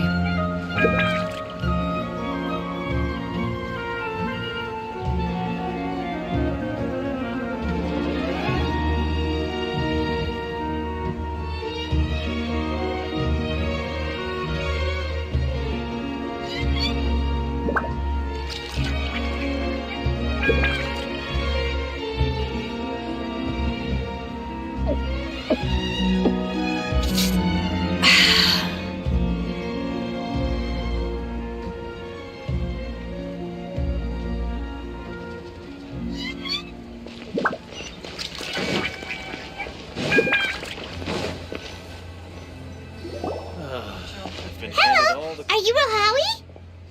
Yes, that's me. Can I help you?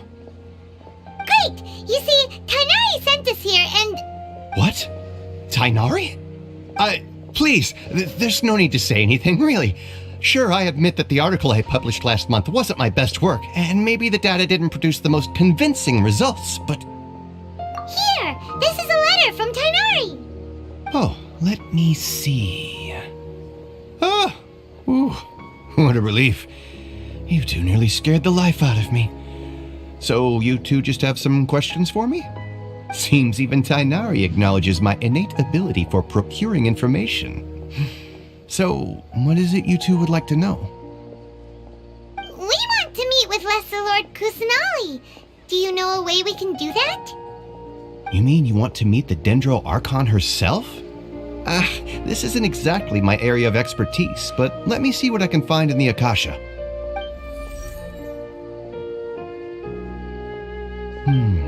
Sorry, the Akasha didn't respond to my query. What? You too? But what about your abilities for getting information and all that? Paimon was sure you'd be able to access more info than we did. Well, as I said, this isn't my area of expertise.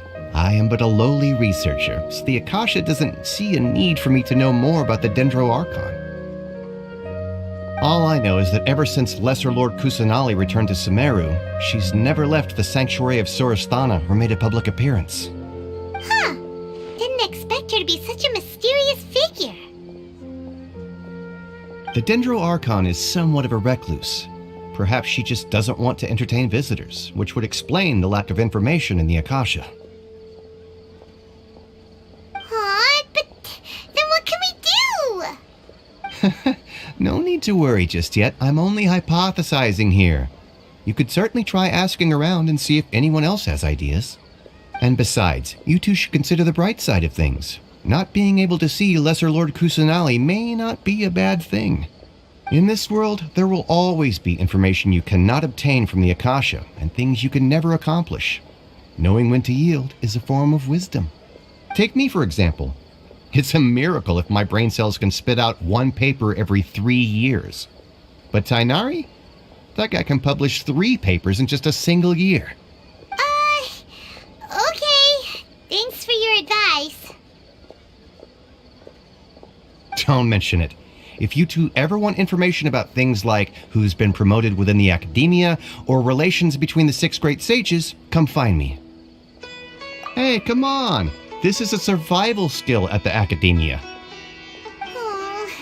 Paimon's expectations were pretty low, but this is so low it's like digging holes in the dirt.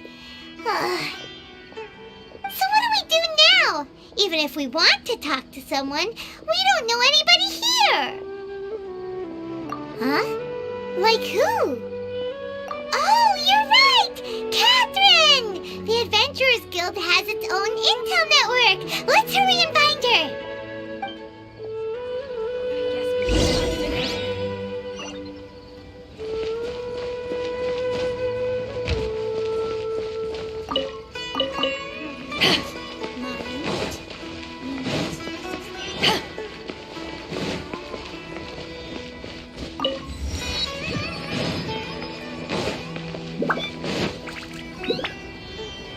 Astra Abyssosk. Hello, Traveler and Paimon. Catherine, we need your help with something. Understood. The Adventurers Guild is always ready to serve you. With what do you require assistance? We want to meet with Lesser Lord Kusanali. Do you know a way we can do that? You two wish to meet with Sumeru's Archon. Understood. Please wait.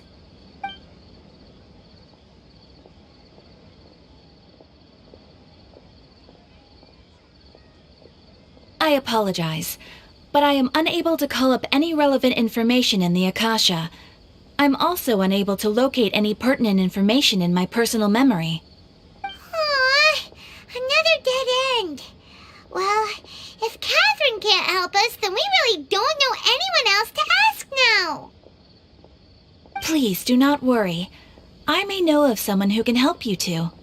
In Sumeru, the Adventurers Guild does not serve as the vanguard of information. Rather, there are numerous active mercenary groups collectively known as the Eremites. They take on various contracts and work all across Sumeru, so they naturally accrue intelligence. An Eremite brigade called the Corps of 30 is in charge of Sumeru City's defenses. Not only are they the oldest brigade, but they are responsible for managing and coordinating the affairs of all other mercenary brigades. Corps of 30? What a weird name. Supposedly, they are named as such because their ranks numbered 30 at their inception. Asfand, an advisor with the Corps of 30, maintains good relations with the Adventurers Guild. Though he's already retired, he and his words carry great weight within mercenary circles. If you'd like to get in contact with him, you can find him at the Corps of 30's headquarters, the Citadel of Rexar. You're welcome. I wish you two the best of luck. We look forward to your exploits in Sumeru. All right, off to the Citadel of Rexar we go!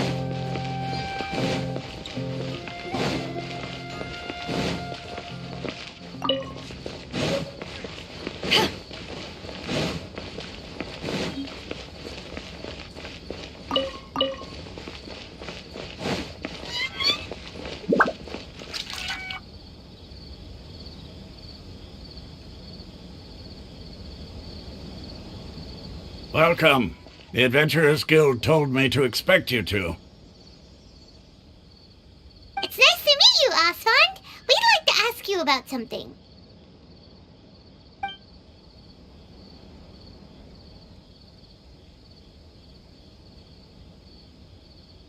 I see. So, Catherine's the one who sent you this way. Ha! It's true that the Eremites' network is vast, but even I can't help you meet the Dendro Archon. Wait, seriously? That's it? Afraid so. The Eremites aren't terribly religious, so we don't know much about divinities. As far as the Akasha goes, we can access even less than you. We originally came from the desert. The gods there died off long ago. Since those days, we've used our own two hands to carve out a living. We don't beg gods for their aid. It isn't just us, though. If you ask me, I think most in Sumeru aren't interested in Lesser Lord Kusanali. Oh? Why's that? Just take the Academia, for example. They're the ones who truly rule Sumeru. Although they believe in gods, most of them only care for the late Greater Lord Rugudevada. In their eyes, she was the one who founded Sumeru and gifted us with the Akasha. Lesser Lord Kusanali just happened to inherit her legacy. Because of the Academia's influence, most citizens are more familiar with Greater Lord Rugudevada and hold her in greater esteem. Not to mention that Lesser Lord Kusanali never makes an appearance, and the Academia never announces anything about her. As far as the people of Sumeru are concerned, she's just a god that exists. And that's all. Really? Aw. After hearing all of that, Paimon sort of feels bad for Lesser Lord Kusanali. Ha! But who knows? We're all just guessing when it comes down to it. Besides, I'm sure the God of Wisdom doesn't worry about her reputation among people like us. All right. Well, thanks for the info, Osfond. No problem. Always happy to help out the Adventurers Guild. The Academia.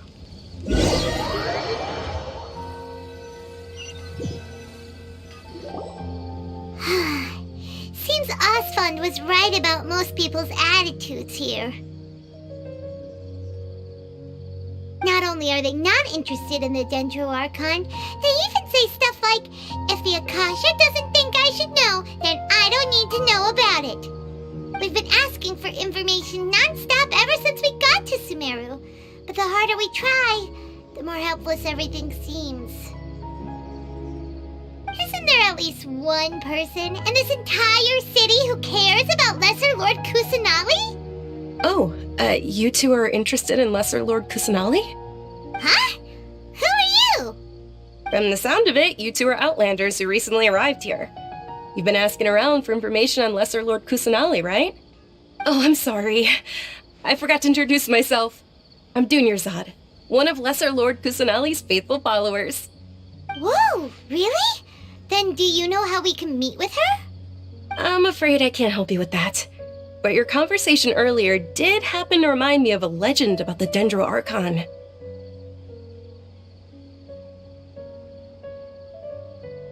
Sure. It goes like this. Long, long ago, there was a man who heard a prophecy. It predicted that a great calamity was about to befall him. Panicked by what he heard, the man sought out the Dendro Archon in hopes that she would bless him with the wisdom to help him escape his predicament. The man journeyed across deserts and through rainforests and experienced tribulations of every kind. However, he still couldn't find any trace of the Dendro Archon. In despair, he thought, alas, the Archon has abandoned me. He then had no choice but to sorrowfully resign to his fate. Okay, and then what happened? And then, the calamity came. But to his own surprise, the man felt somehow emboldened by the trials of his journey. By relying on his own strength, he managed to overcome the adversity. At that moment, a bird perched upon his shoulder. This bird was, in fact, an avatar of the Dendro Archon. She said, "O Archon Seeker, do you now understand? She and her wisdom have long been found by you. Along your journey, we were in every flower and blade of grass, every ray of sparkling sun, and every breath of dancing wind. So long as you continue to think and ponder, we'll be wherever you go." Yeah, thanks for the story! Paimon feels all warm and fuzzy inside after that. In a way, it seems like this story is also one of the Dendro Archon's avatars.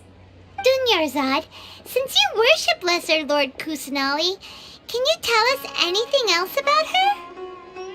Of course. So did you two know that, I'm terribly sorry, but it seems something's come up now. Let's chat another day.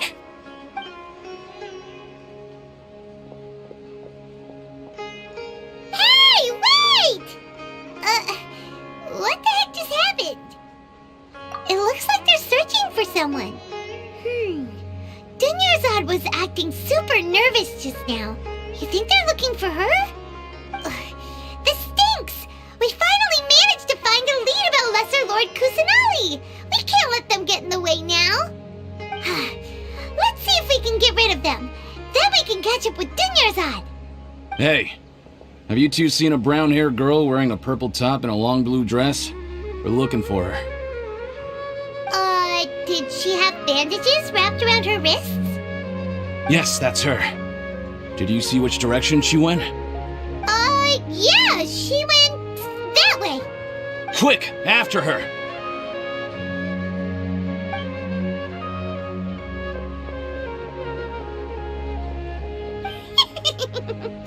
That should keep him busy for a while. Let's hurry and find Dunyarzad!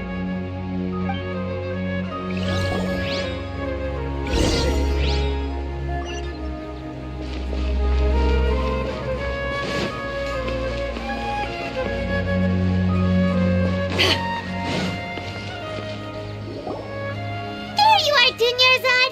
We thought you might have been long gone by now. Oh, it's you two. Oh, you startled me there. You can relax now. We threw those people looking for you off the trail. Really? Thank you so much. Unfortunately, I believe there's still more of them out there looking for me. Uh-oh, looks like there are some coming this way. Huh? More of them? Then what are we standing here for? Run! No, wait, my body isn't in the best shape. It's difficult for me to run. Okay, sounds good. There's a tavern on the other side of the port we can go to. They probably wouldn't expect me to hide in a place like that. All right, let's move out. Stay behind us. We'll keep an eye out for anyone looking for you.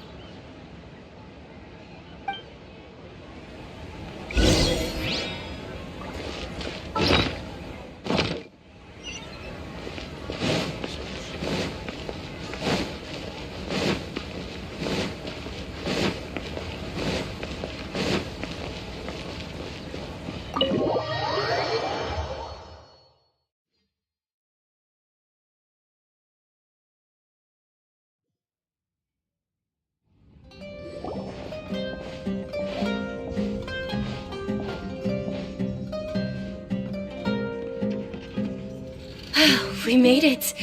Oh, they shouldn't be able to find us now. Wait, stand down, Dia.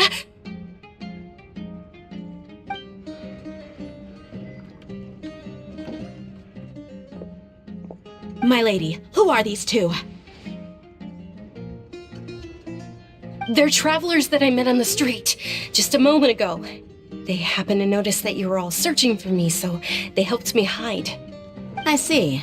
In that case, you two should scram. There's nothing here for you. Wait a sec! Who the heck are you? And why are you shooing us away? I'm Miss Dunyarzad's bodyguard, here to see that she returns home safe and sound.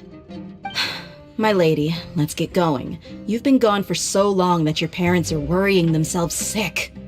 And if I refuse to go with you? It'd be easier for the both of us if you cooperated. But if you insist on not going, then I'll have to carry you like a sack of potatoes. Hey! Dunyarzad already said she doesn't want to go back. Why are you still pushing her? Stay out of this. You don't understand the situation. Sorry, my lady. Even though I'm your bodyguard, your parents are my employers. I have to answer to them. How much? Wait, what? How much more do I have to pay you to become your employer? So you never listen to my parents ever again. Double? A triple? Give me some time and I'll get that much. My lady, this isn't about Mora. I don't know what you think of us Eremites, but let me say this. I like Mora, but I'll never go against my principles. That's why I'm here looking for you. Sure, it's an order from my employer, but my conscience was also telling me it's the right thing to do. And knowing your health, carelessly running around like this is gonna hurt ya. For the sake of those who love you, don't be stubborn. No, you're wrong. I'm aware of my limits and I know what I'm doing. Honestly, the only people being stubborn right now are my parents. And they know perfectly well that it makes no difference if I'm at home or not. They still won't accept reality. And every time I bring this up, they just change the subject. Dia, you've been living with us a long time already. This should be old news to you. Dia, I know it hasn't been easy for Mother and Father, and I'm grateful for everything they've done for me. But there's someone else in this world I'm also grateful to. Because she saved me. The love I have for her is the same I have for my parents. This is my life and my last chance. So I want to do something meaningful.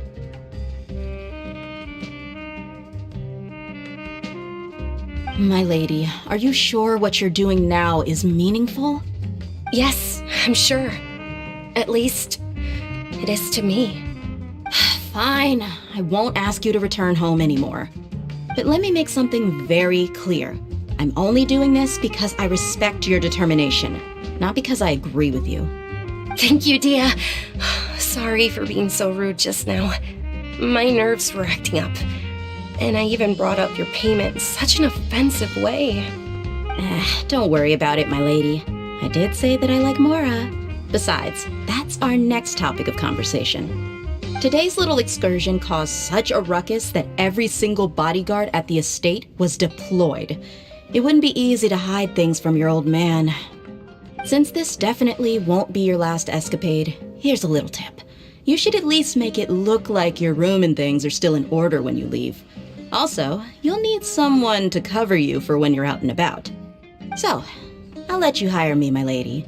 This way, everyone wins. As for the pay, let's say half of what your father pays me. We can settle the bill when we return to the estate. Okay, deal. Yay! Looks like they've reached an understanding.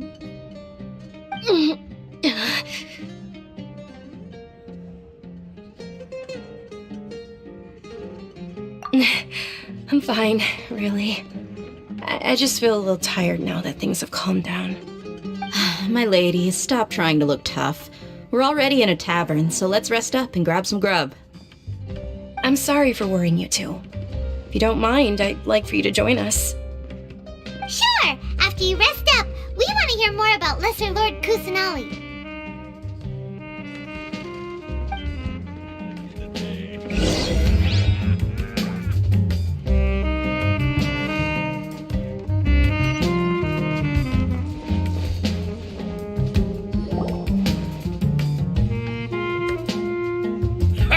Well, if it isn't Dia, haven't seen you in nearly half a year. Word on the street is that you're a bodyguard for the Homayani family now. Ha! Don't you find that kind of work boring? Nah, you get used to it. How about a menu over here? You got it, huh? Isn't this little Miss Homayani herself? We don't get to serve personages like you very often. We'll be sure to prepare our very best. Thank you, sir, but there's no need. I don't have a lot of Mora on me, and I really ought to save as much as I can. But please bring these two the best food you have. They're my new friends, so I want to be a good host for them.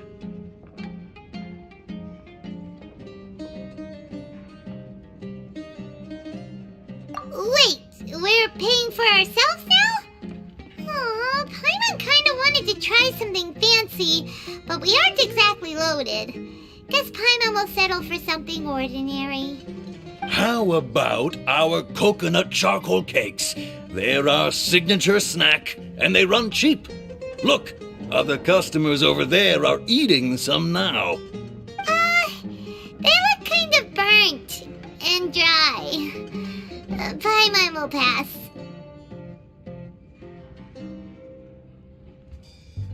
What do you have against my slime dishes?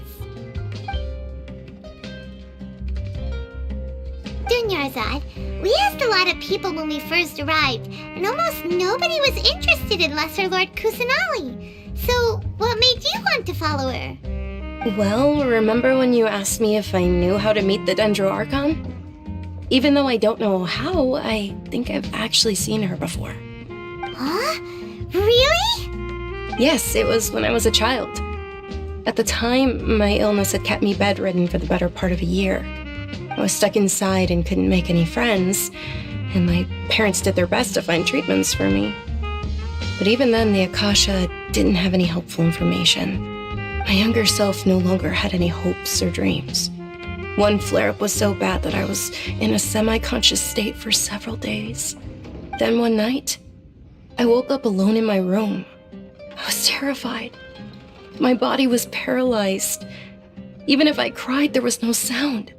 At that moment, an ethereal voice spoke in my mind. Dunyarzad, don't be scared. You don't have to cry. Dunyarzad, don't be scared. You don't have to cry. Who are you? How do you know my name? How do I explain this? You might not be able to understand, but actually, I knew everything about you. Really?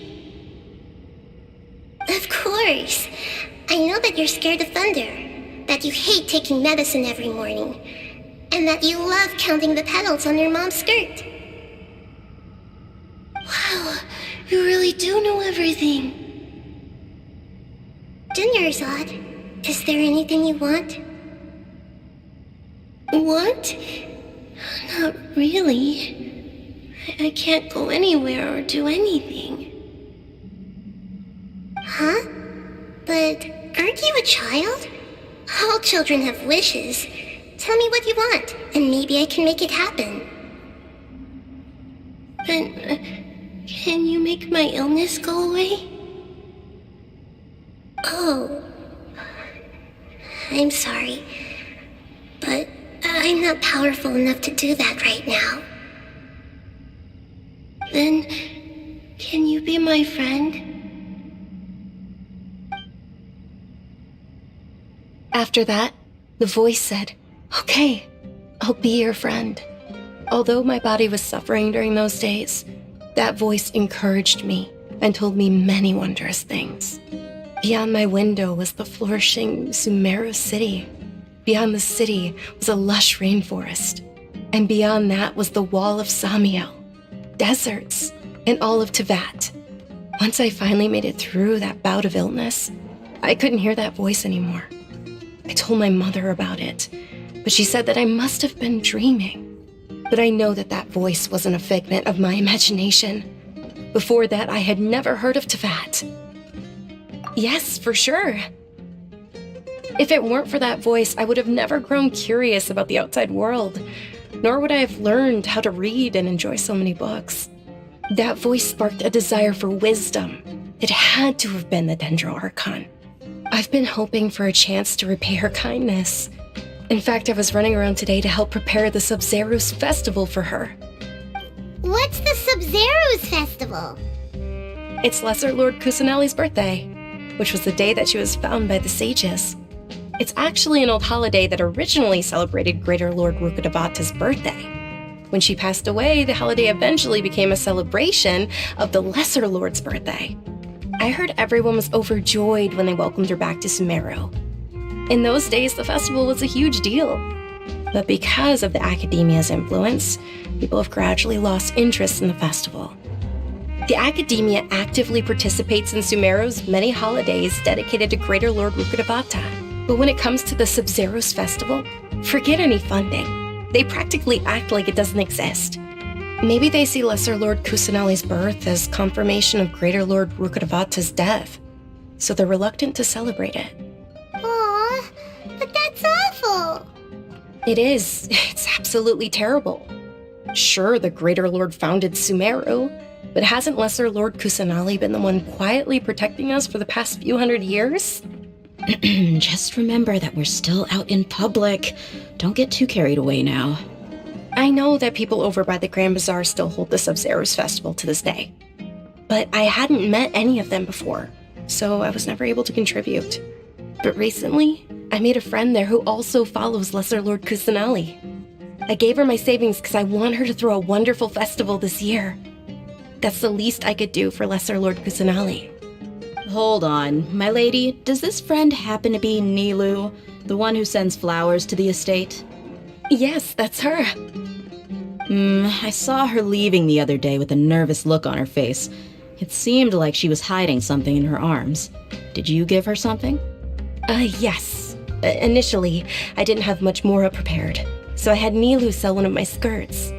I've agreed with Nilu to meet up at the Grand Bazaar today and see how things are coming along. Dia, would you accompany me? Sure. That's quite the trip, though. I'll carry you. No, that would be too much, even for you. You might as well just accept the lift. If I let you walk, who knows how long it'll take us. And if anything happens to you, then I'd really never hear the end of it from your father. But of course. Nilu will be thrilled to hear there are more people interested in Lesser Lord Kusanali.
sorry I'm late, Nilu.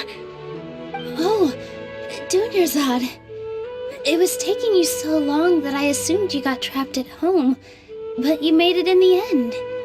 Uh-oh. But if Dia's here, that means you got caught, right? You could say that, but everything worked out. She's on our side now. Not completely. Oh, and who are these two? Oh, meet the Traveler and Paimon, my two newest friends. They're visitors who just arrived at Sumeru City and are looking for information on Lesser Lord Kusanali. So you're followers from another land? Oh, really? Well, that's okay. You're still invited to the Sabzeruz Festival. By the way, Dunyarzad, we've already started decorating the Grand Bazaar. It looks spectacular, thanks to your generous contribution. You're very welcome. It's the only thing I could do. Do you still have enough Mora? Probably? But don't sweat it. We've already finished renovating the stage. Come on, I'll show you.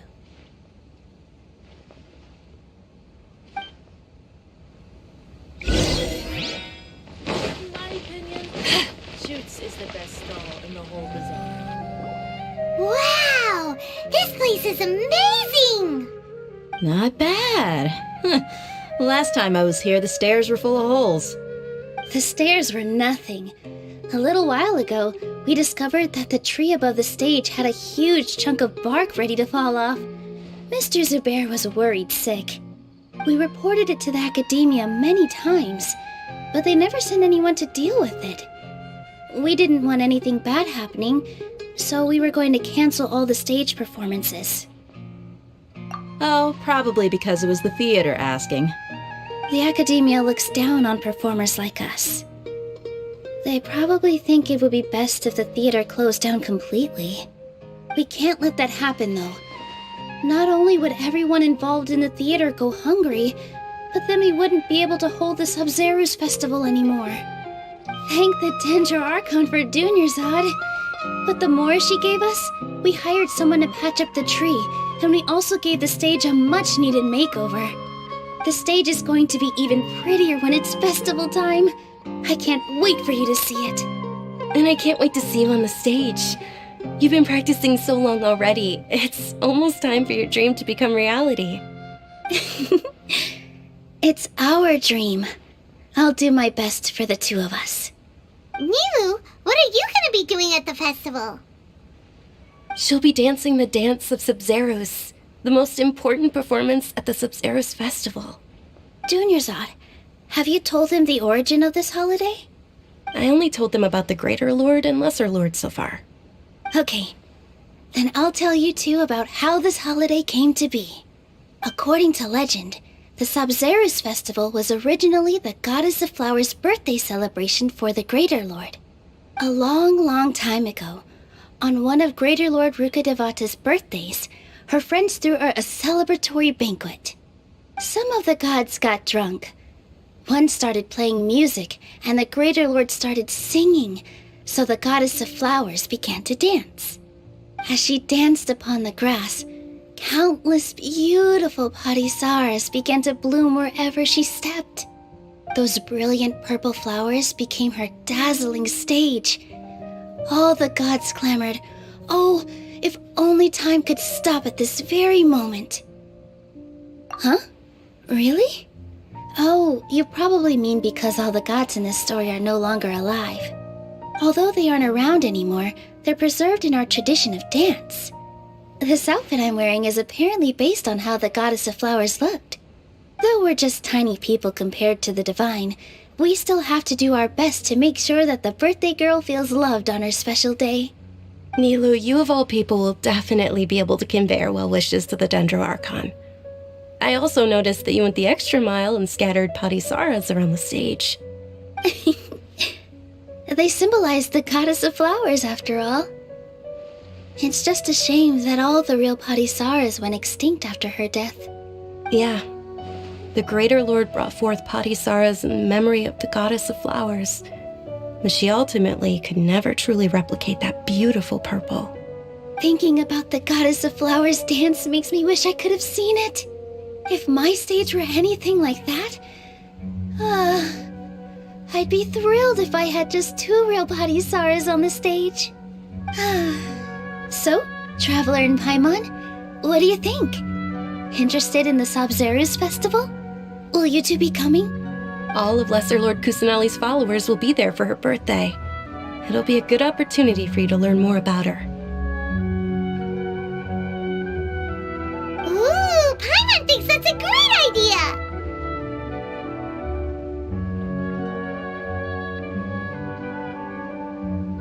Of course Paimon wants to watch. Those 2 things aren't mutually exclusive, you know. So how about we all attend the Sabzeruz festival together?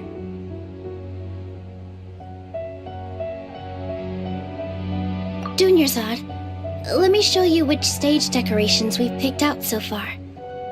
Traveler and Paimon, if that doesn't sound interesting to you, then feel free to explore the area. Everyone at the Grand Bazaar loves Lesser Lord Kusanali, and we're all looking forward to the Sabzeruz festival. In that case, we'll take a look around. Dad, let me learn to dance.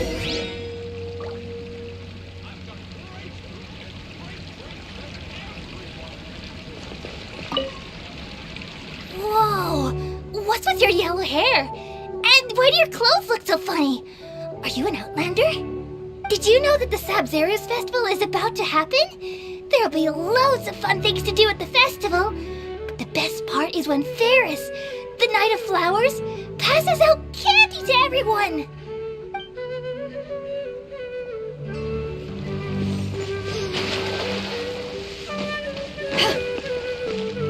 Huh. Revamping the stage for the festival couldn't have been easy, that's for sure. I bet this year's festival will be one to remember. I don't know much about the Grand Bazaar, but I do know that the residents here have a penchant for song and dance. 2 things that the academia doesn't particularly approve of. Oh, and the perfume sold around here is a lot better than what you'll find elsewhere. The fragrances are longer lasting and they're gentler on your skin and... I mean, that's what I've heard at least.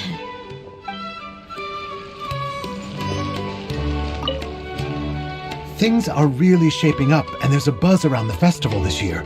We're expecting people from all over to come by this year and buy things during the festivities. Don't be fooled into thinking that Sumeru City has the best of everything.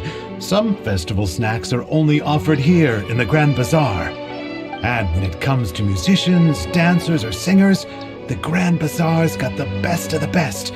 Sure, those folks at the academia might not like it, but what's a festival without song and dance?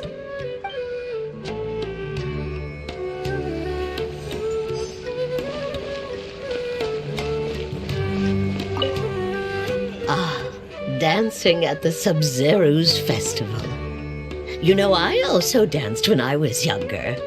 As a child, I even asked my grandmother why we performed the dance for the Lesser Lord when it was originally done to honor the Greater Lord. My grandmother said that Greater Lord Rukkhadevata is a beloved deity and honored by all. And Lesser Lord Kusanali is too. If the Goddess of Flowers ever knew Lesser Lord Kusanali, then she would certainly have wished to be her friend and hold celebrations for her too. The Sabzeruz festival has been losing its appeal over the years. That is, until a wealthy benefactor stepped in this year and brought the festival back to life. I heard she forked out a lot of mora to make it all happen.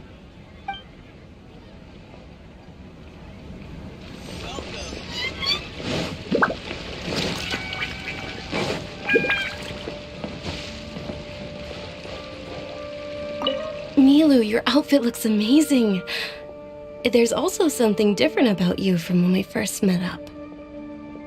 I thought I'd add a little extra pizzazz to my dress for the festival. See? Wow, did you sew all that yourself? Uh-huh. Sewing is a fundamental skill for everyone in the theater company because we make all our own costumes. Did you know that Mr. Zubair not only can make costumes, but props too? I've noticed that you can't keep your eyes off that crown over there. Would you like to try it on? Me? Of course! The legends say that the goddess of flowers had beautiful horns on her head, so this crown was made to reflect that.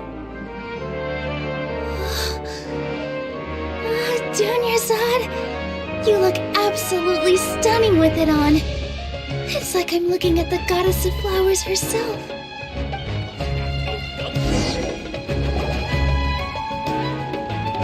Hey! Is that who Paimon thinks it is? It looks like Catherine.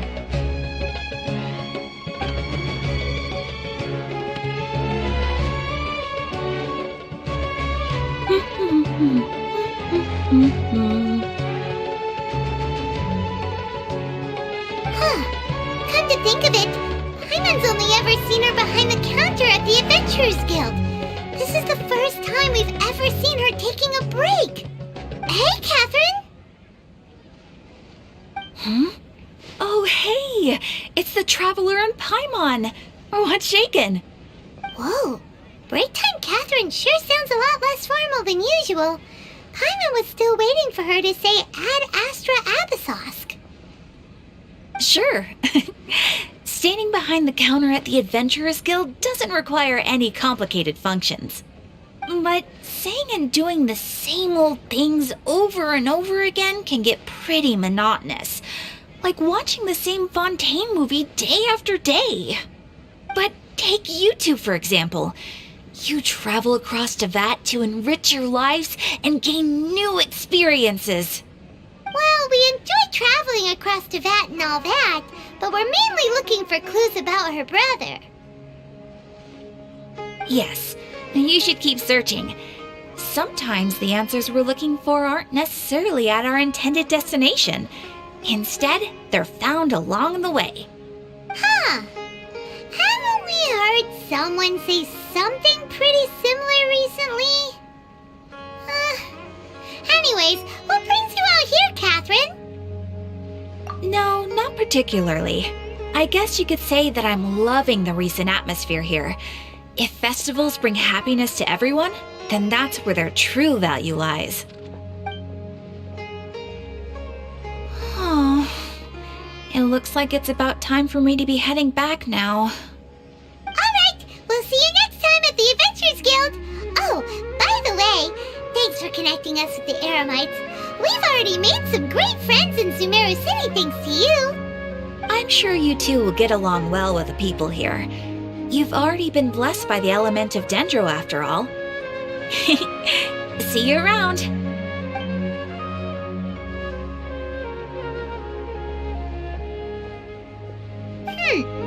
There's something really different about Catherine today. Hey, Traveler. Paimon. Oh, hey, Dia. What's going on? I've got something to tell ya. My lady knows you're looking for ways to meet Lesser Lord Kusanali, and she's been trying to come up with a way to help you. Well, I have an idea that might help. Are you serious? We'd love that! It might not necessarily pan out, so don't get your hopes up too much. I'll need to take you two somewhere and ask someone some questions. My lady is feeling a little worn out at the moment. Nilu's found a place for her to rest. After I take my lady home, let's meet in front of the Citadel of Regzar. Sounds like a plan! Let's head over to the Citadel of Regzar and wait for Dia!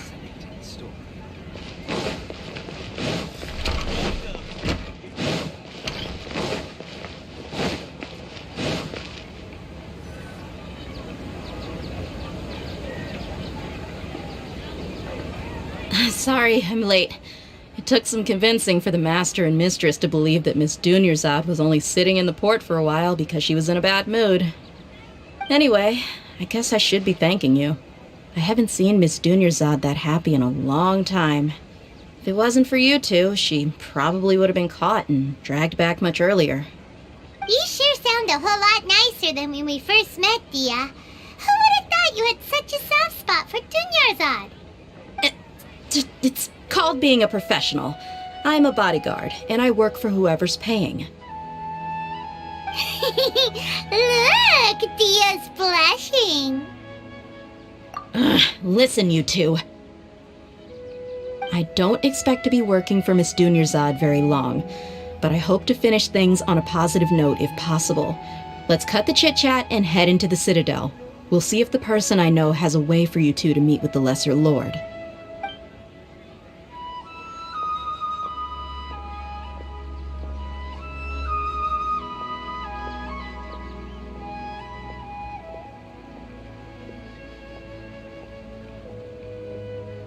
Oh, hey, Chief. Ha, Dia!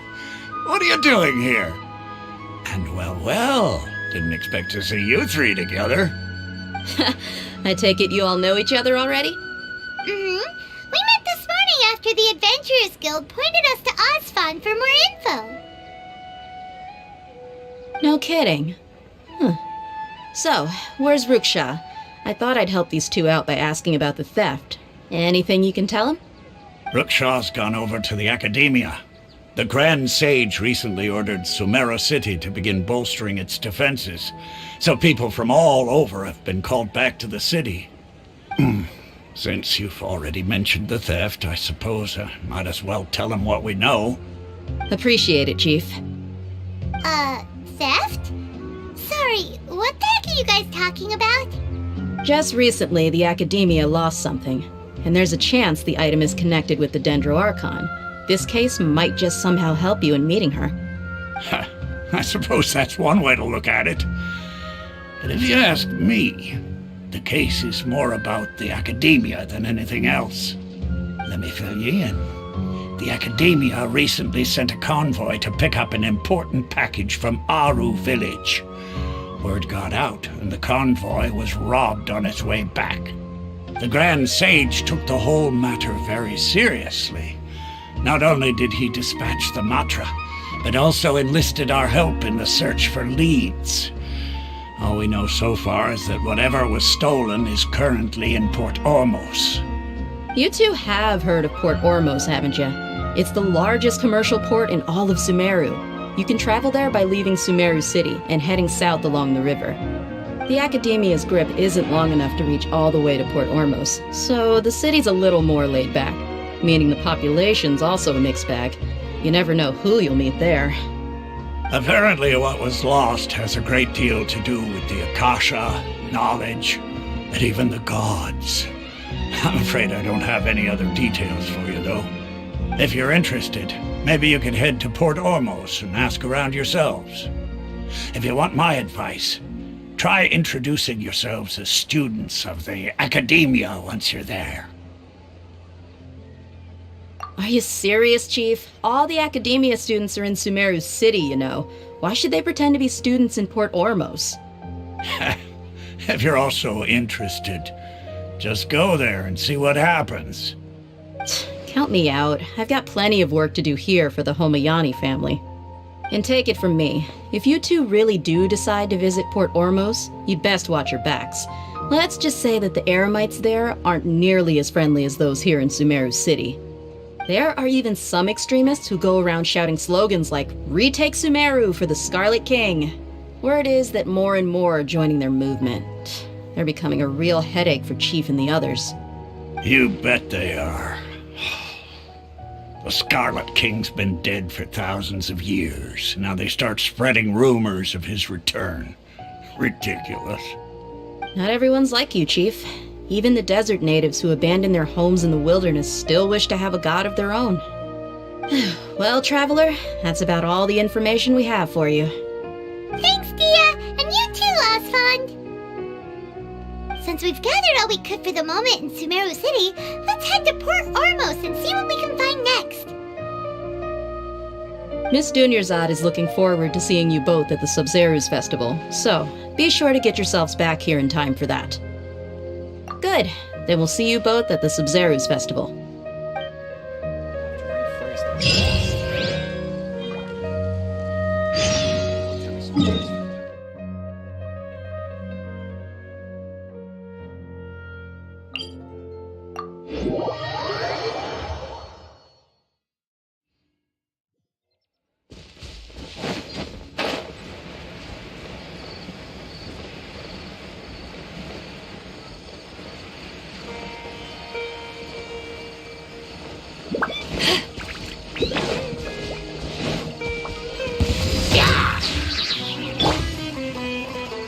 by royal decree! One with nature.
Where have you been hiding?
The wind knows me.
follow the wind.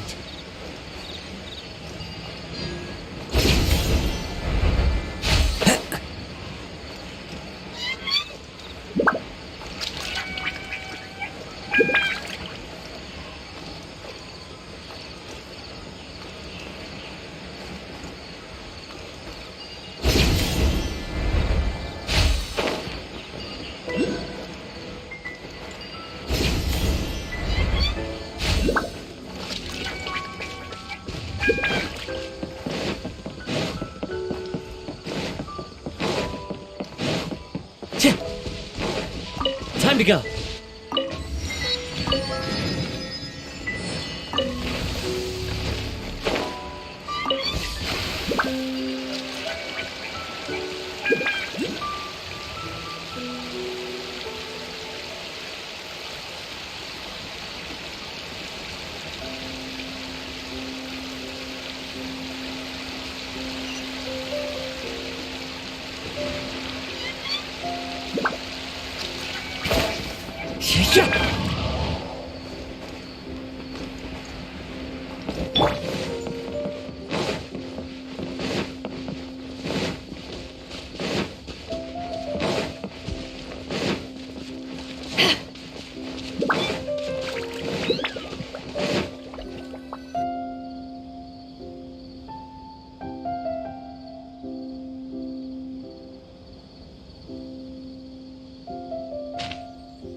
Come and have a good look yourself.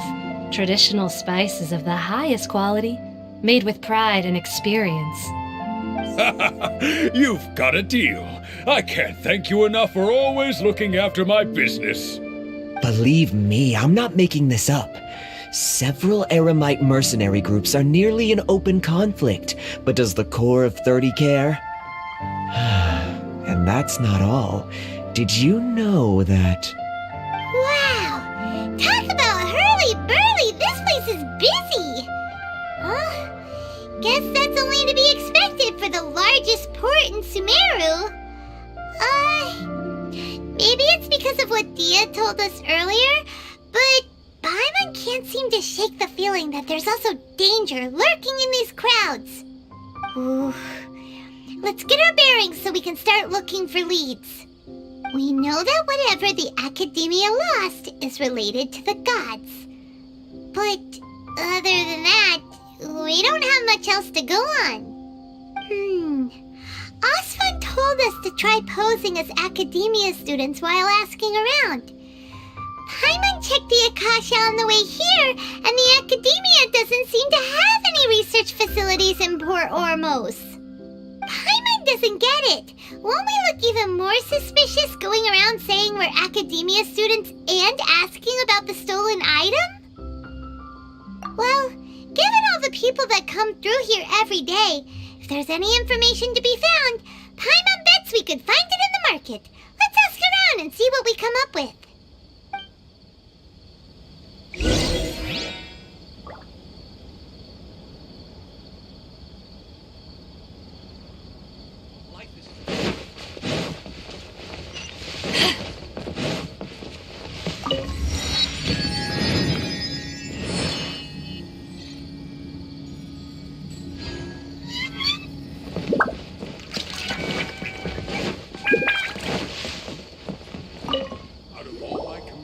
Welcome. Welcome. How can I help you two? Hi there. We would like to ask you a question. Do students from the Academia ever come to Port Ormos? Of course. Especially around this time of year. Students from Sumeru City that are about to graduate often come to Port Ormos to cut loose a little. Many people often talk about how hard it is to get accepted into the Academia, let alone graduate. But those who finish their studies and go on to become full-time researchers at the Academia have it even harder. Sure, we may not be Sumeru City, but Port Ormos offers beautiful scenery and a stress-free environment. Some even say it's good luck to come to Port Ormos, so students and researchers come flocking here when things get to be too much at the Academia. You see over there? Those are students from the academia. They've been looking worried and miserable ever since they got here a few days ago. If you ask me, the life of a merchant is better. So long as the Akasha teaches us what we need, then life is good. Those students seem to be discussing something. Let's see if we can listen in.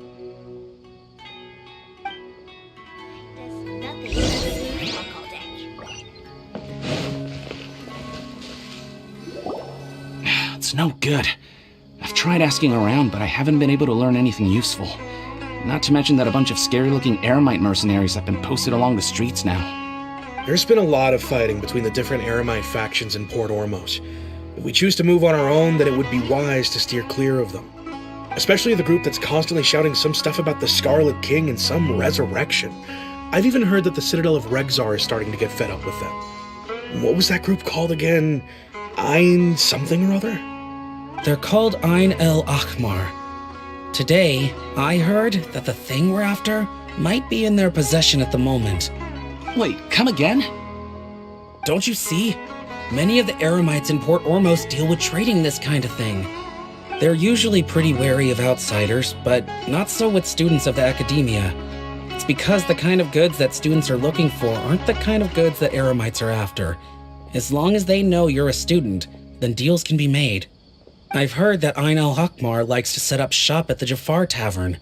Supposedly, if you're willing to part with 500,000 Mora, they'll give you info on anything. Wait, did you say 500,000?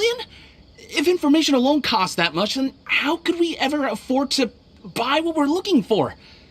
I guess we might as well give up on trying to graduate this way. I wouldn't worry too much. Our field of research is very niche. Who else could possibly be after that kind of shady knowledge? I bet it's practically worthless to anyone aside from us. Well, I guess that makes sense. Then the only thing left for us now is to find a way in. Why don't we all just pool our money together and pay for the information? Whoa! Did you hear that? A niche field of research and shady knowledge? It all sounds pretty suspicious to Paimon. Is knowledge something people just buy and sell like that? So, what's your plan? Wait, didn't you hear what they just said? Buying information is going to cost us 500,000 Mora! Have you lost your mind? Oh, all right. Paimon never thought she'd agree to parting with that kind of Mora. But if you know what you're doing, then we should give it a shot.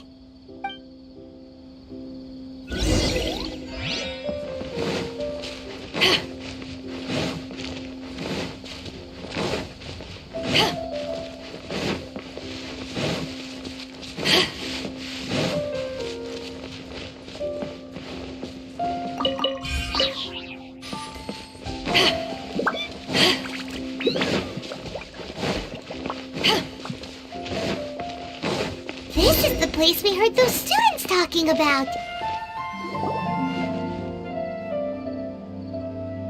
Oh, you've arrived.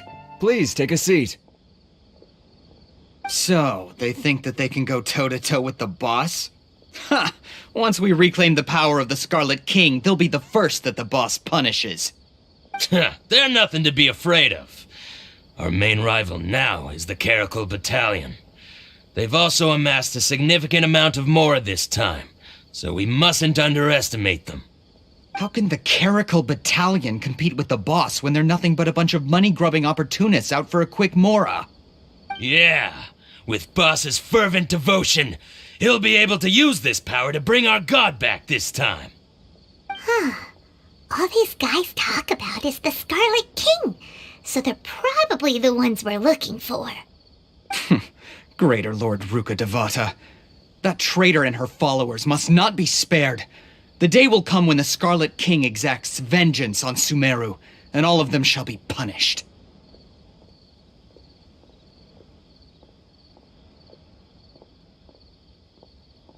Yeah, Paimon was wondering what they meant too. We should ask about that if we get the chance later.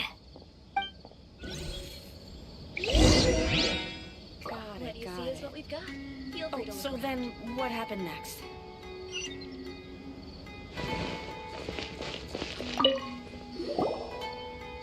Who are you? What do you want? A student? What's a student from Sumeru City doing in Port Ormos? Ah, well, if it's info you want, you've come to the right place. The question is, can you afford it? Huh? What is this, some kind of joke? Oh! Sorry! She must have grabbed the wrong amount! Hey, what do you think you're doing? Oh, Paimon can't stand to see so much more ago. But there's no other choice right now. Here, this is the merchant's address. Whatever you're looking for, you'll find it there. Hmm? Well, what are you waiting for? Oh, that's right! We heard you mention the Scarlet King just now. We're actually interested to know more because we're, archaeology students! Fine. Since you've already handed over the Mora, I guess I can throw in a little extra info. As you can see, members of Ain al-Ahmar are devout believers of the Scarlet King. Years ago, the Scarlet King founded the great desert nation that was our homeland. It was an advanced civilization, far beyond anything you'll see in present-day Sumeru. The Scarlet King was the rightful god of wisdom, but he was betrayed by a companion he trusted. She even stripped him of his title, God of Wisdom. So, you mean the traitor was... Greater Lord Rukkhadevata, yes! That shameless wretch destroyed the Scarlet King's civilization, and our ancestors were forced to flee to this land where we were made to suffer the tyranny of our enemies. Furthermore, she conspired with the Academia to cover up the truth of her actions, and create the merciful and benevolent facade for which she is now known. Ugh, just thinking about it sickens me. But the story doesn't end there, oh no. The Scarlet King isn't truly dead. The voice of the Oracle has been heard in the desert, prophesying his resurrection. Mark my words, our god shall return. And when that day comes, all followers of the traitor and all the desert dwellers who have forgotten their true god will suffer retribution together. If what I'm saying makes you shiver with fear, it might not be too late for you to become a believer of the Scarlet King. I don't have anything to say to you Academia people about that. I think this conversation has reached its end. Not just yet. This man is a fraud. Huh? You again? Deranged Academia lunatic. Yes, it's me again. I already warned you that if you weren't willing to sit and discuss things with me, I'd take measures to make things uncomfortable for you. Listen to me. That address he gave you is fake. Or at least, you won't find a merchant waiting for you there. This group has been boasting all around that they can provide information on a certain item as a means of luring people into their territory. Once you show up, they keep up the act until they have hard evidence that you want to purchase said item. Then they use that to squeeze you for all the Mora you're worth. Hey! Shut it, Alhaitham! What are you playing at, trying to ruin our business like this, hmm? I told you the other day. I wish to discuss my terms with your boss. Ha! The boss made it perfectly clear that he won't negotiate with you. Yes, and in no uncertain terms. But that was then. It does not preclude him from changing his mind in the future. I'm warning you, don't push us, or this could get ugly. We don't usually get rough with people from the Academia because it just complicates things. For a lunatic like you, though, we might just have to make an exception. If you're suggesting that we escalate this from a verbal exchange to a physical one, I accept. After all, even the Archons used war to negotiate the ownership of Tevat. If, on the other hand, we can't agree on any means of negotiation at all, then I'm afraid my next course of action will sting a little more than the mere falling through of a few business deals. I will jeopardize the Eremite's reputation, which I know you value above all else. I am quite confident that if I began to take such action, your boss would willingly approach me himself. However, I fear that by then, some things will have happened that cannot be undone. Also, a word of advice. I suggest you tell your boss exactly what happened here today. Otherwise, he might blame you for not telling him in the future. What did you say? Consider this. Have I ever failed to follow through on my word in the past? This guy is really out of his mind. Okay then. If you really have a death wish, let's meet a week from today. The pier in front of the Pharos Lighthouse, 4 o'clock in the afternoon, sharp. Don't expect us to hold back. Not so fast. First, you return the 500,000 mora to them.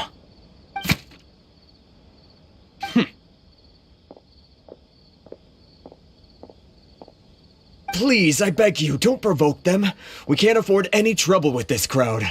They haven't even paid for their food yet. Ah, Mr. Iman. There appears to be fewer staff in the restaurant recently. This wouldn't happen to be because they're all busy spreading the word to the students, would it? Well... Someone who chooses to do business with a group like that really can't afford to get so flustered the instant someone confronts them about it. Consider the meal compensation for our silence. I'd say you're getting an excellent deal. Whoa, did you see that? He not only got us our Mora back, but sent the Amorites running too! Plus, he seems to know a lot about what's going on around here. Let's catch up with him and ask some questions! He went that way! After him! What's going on?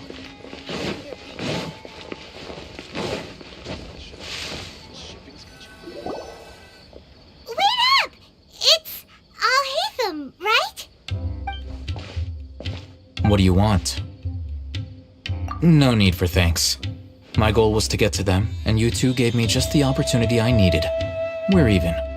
Oh, I advise you to keep your distance from them. Since they weren't able to make off with your Mora in the end, they might harass you again in the future. All right. Goodbye. Hold your horses! We still have something to ask you about! Since you tore through their scam right in front of them, you must know the real story about certain something, no? Who exactly are you two? And why are you inquiring about that? A student. Right. Look, you should know that those thugs conducting business with you had nothing to do with your lie. Huh? Oh, yeah! She's really strong! Weren't you saying something about a physical exchange? We can help with that. She doesn't even have a vision. Forget it. Maybe not, but she can still use elemental energy. Otherwise, there's no way we'd go asking for info from from guys like that. Those high-headed thugs are definitely gonna bring a lot of backup for your next meeting. Even if you don't go alone, you won't regret taking us with you.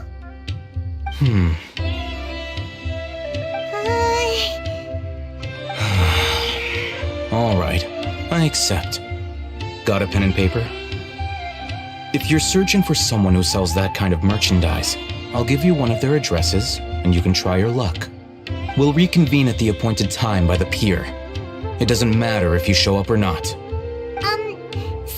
since you were happy to give us this merchant's information, does that mean you can tell us exactly what we're after? You were willing to part with 500,000 mora for something and you didn't even know what it was? Okay. Well, if you truly are as skilled as you claim, then you can beat the answer out of them when they become hostile. Look, if you've been making inquiries, then you have to know something by now. Tell me what you know so far, so I don't waste time repeating information.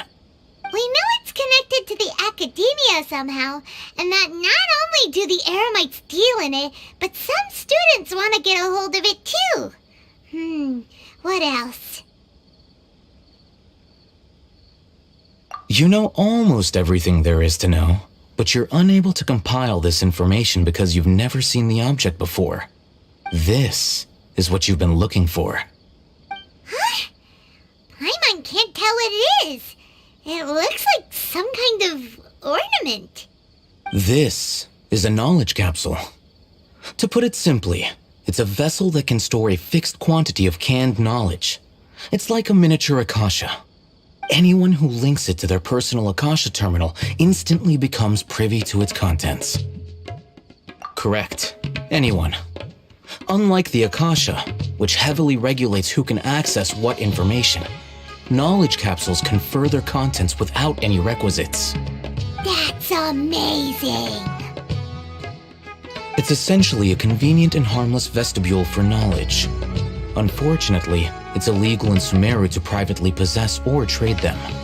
They were created as a means for scholars to transfer knowledge gained from Irminsul into the Akasha, and are intended to be destroyed immediately after use.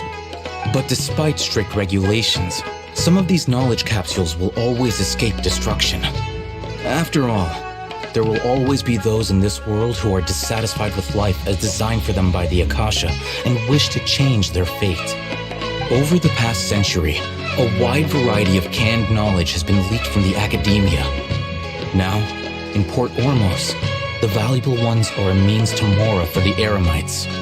Meanwhile, those which the Eremites deem to be useless to them occasionally prove useful to the common citizens and hapless academia students. Well, I think that about sums it up.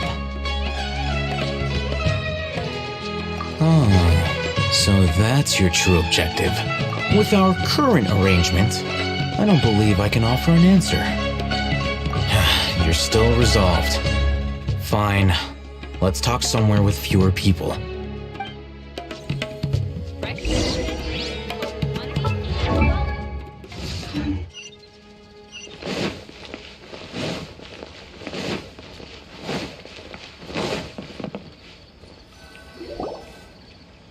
Let's continue our conversation here. If you wish to learn more about the knowledge capsule that the Academia lost, then you must help me with something. I need you to find someone named Dory, a traveling merchant. Unlike the peddlers who hawk inferior knowledge capsules, she often has quality goods in stock. Some say that as long as there is profit to be made, there is nothing she won't dare to sell. She's guarded against people from the Academia because most of her wares don't comply with Academia regulations. I think she blacklisted me. I met with her informant, but it soon became clear that they had no intention of letting me get any further. Become one of Dory's customers and earn her trust. This is my condition for further collaboration. Why do you want us to meet with her? Until you complete this task, you don't have question privileges. Fine. So how do we go about doing this? You two are outlanders who haven't been here for long, so Dory should view you as safe clients. I'll give you the informant's address and their contact password. Beyond the password, though, I have no way of knowing what other tricks she might have up her sleeve. You'll have to improvise. This is kind of nerve-wracking. The true challenge begins after you meet her. She has a keen nose for Mora and a shrewd eye for wares, and she only likes customers who she deems to have good taste. I'll prepare some funds for you. Buy her highest quality wares and earn her approval. What? We only just saw a knowledge capsule for the first time! We don't know how to tell which ones are good and which ones are bad. Is that something we can learn quickly? That's true. Have you two heard of elemental sight? Oh, that's a surprise. Guess I'll have to hold you in higher regard.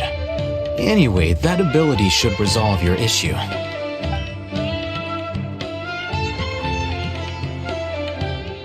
Here are 2 knowledge capsules.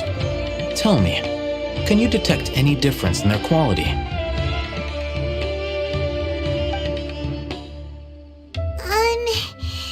They look the same to Paimon. Try inspecting them with elemental sight. How'd it go? Did you see anything?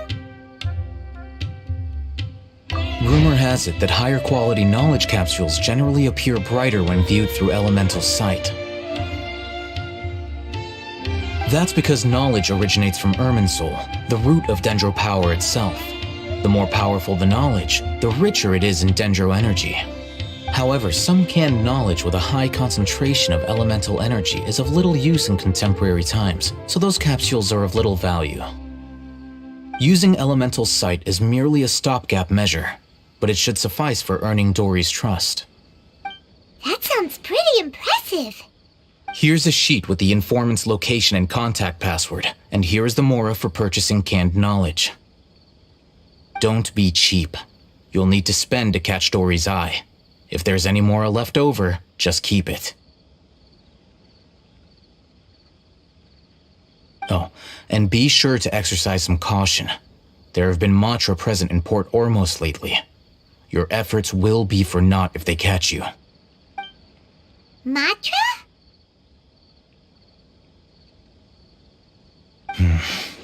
They belong to the Academia's regulatory body.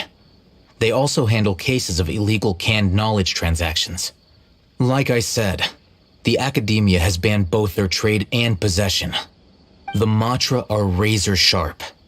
You're in for nothing good if they lock their sights onto you. If you two want to back out, now's the time. Okay, then we have a deal. If you succeed in your dealings with Dory, come find me at the Wikela Funduk. We'll have an open discussion then. Looking at what Al-Haytham wrote, Dory's informant is a traitor near Old Ormos. Let's follow these instructions and try to get in contact with him.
Hello. What are you two looking to buy?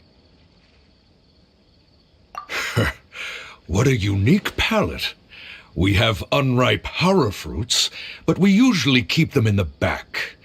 I'll have someone escort you. Following the paper got us past the first round. Ronak, these two want to buy unripe hara fruits. Show them to the warehouse. Got it. You two, please follow me. You two have a fascinating fashion sense. We haven't seen a customer wearing a Sumeru rose for quite some time. Hold on. Let me think. Sumeru rose means common merch. No, look again. We're obviously wearing morning flowers. Ah, my mistake. I do apologize. Whew. That pop quiz sure was scary. The warehouse is up ahead. Please follow me.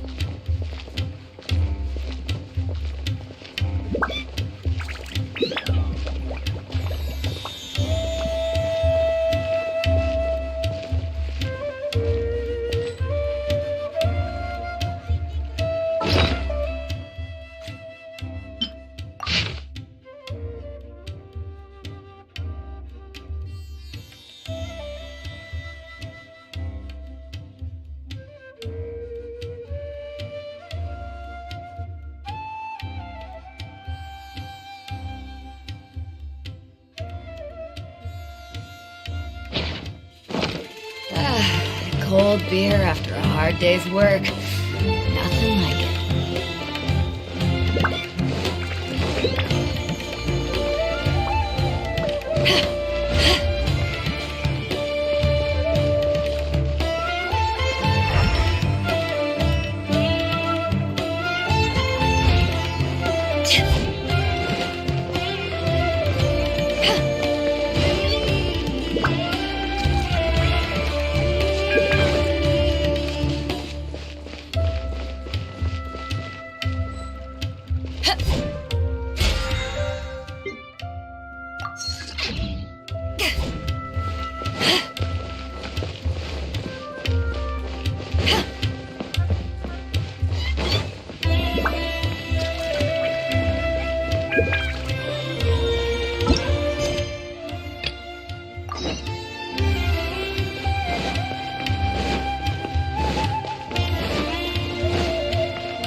Port Ormos is pretty great.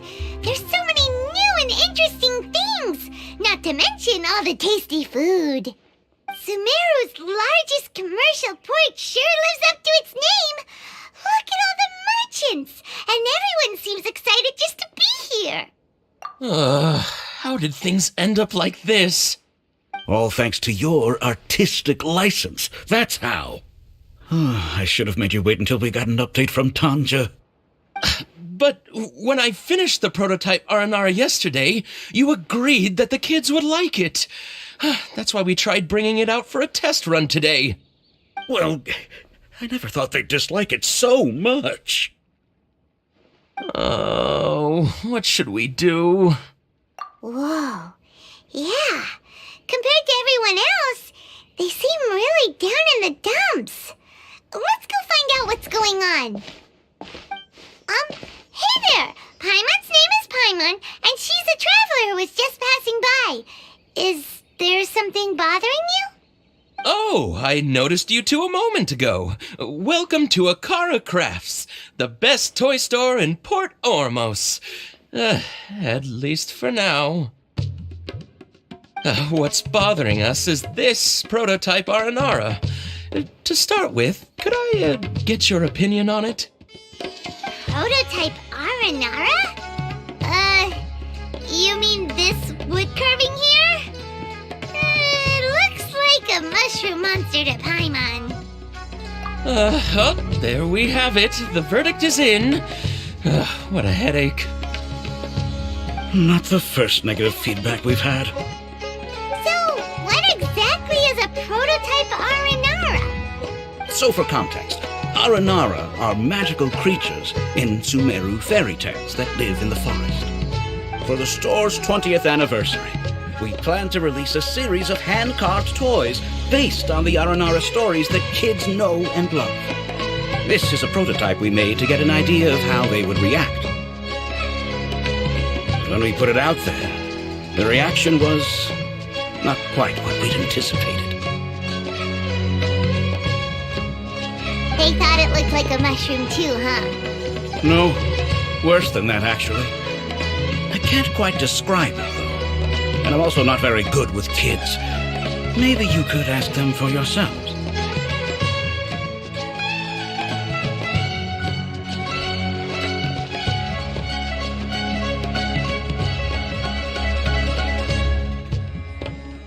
This is not an Aranara. No way.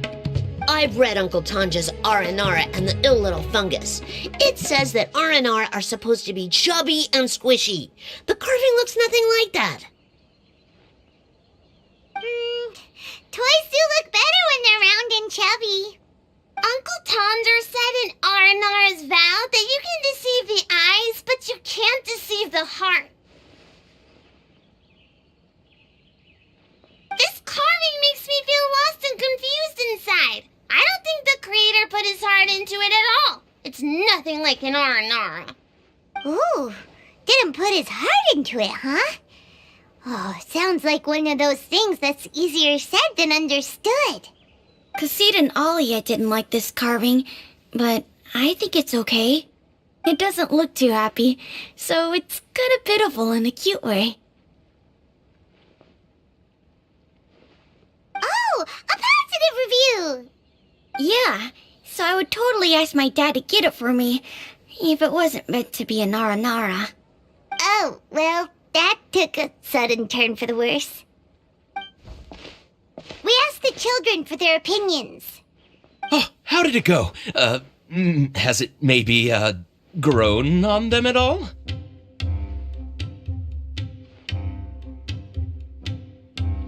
Oh, this is such a shame. Why isn't Tanja back from Gandharvaville yet? Oh, the kids kept mentioning an Uncle Tanger too. Who is he exactly? Uncle Tanger is a famous children's author here in Port Ormos. He wrote quite a few stories in the past, but none of them were popular among children. Just like our prototype Aranara. But around a year or so ago, he suddenly had a eureka moment or something, and suddenly the children loved every one of his stories. That's right. My little Ghaffari loves his stories too. The whole reason we decided to make these carvings was because we saw just how popular the Aranara are among children.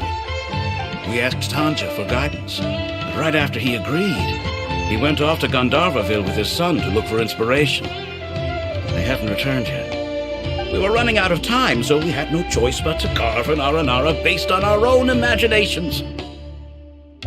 As you can see, this was the result. Oh, we have to do something. Hey, since you're the famous traveler, could you do us a favor and look for Tanger in Gandharvaville, He doesn't have to come in person if he's too busy. Just ask him to write down his suggestions and bring his notes back to us, if you could. Please, if only to put a smile on the children's faces. And, of course, you'll be well compensated for doing us the favor. They seem pretty desperate. Let's help them out. To see the kids smile. And also for our reward.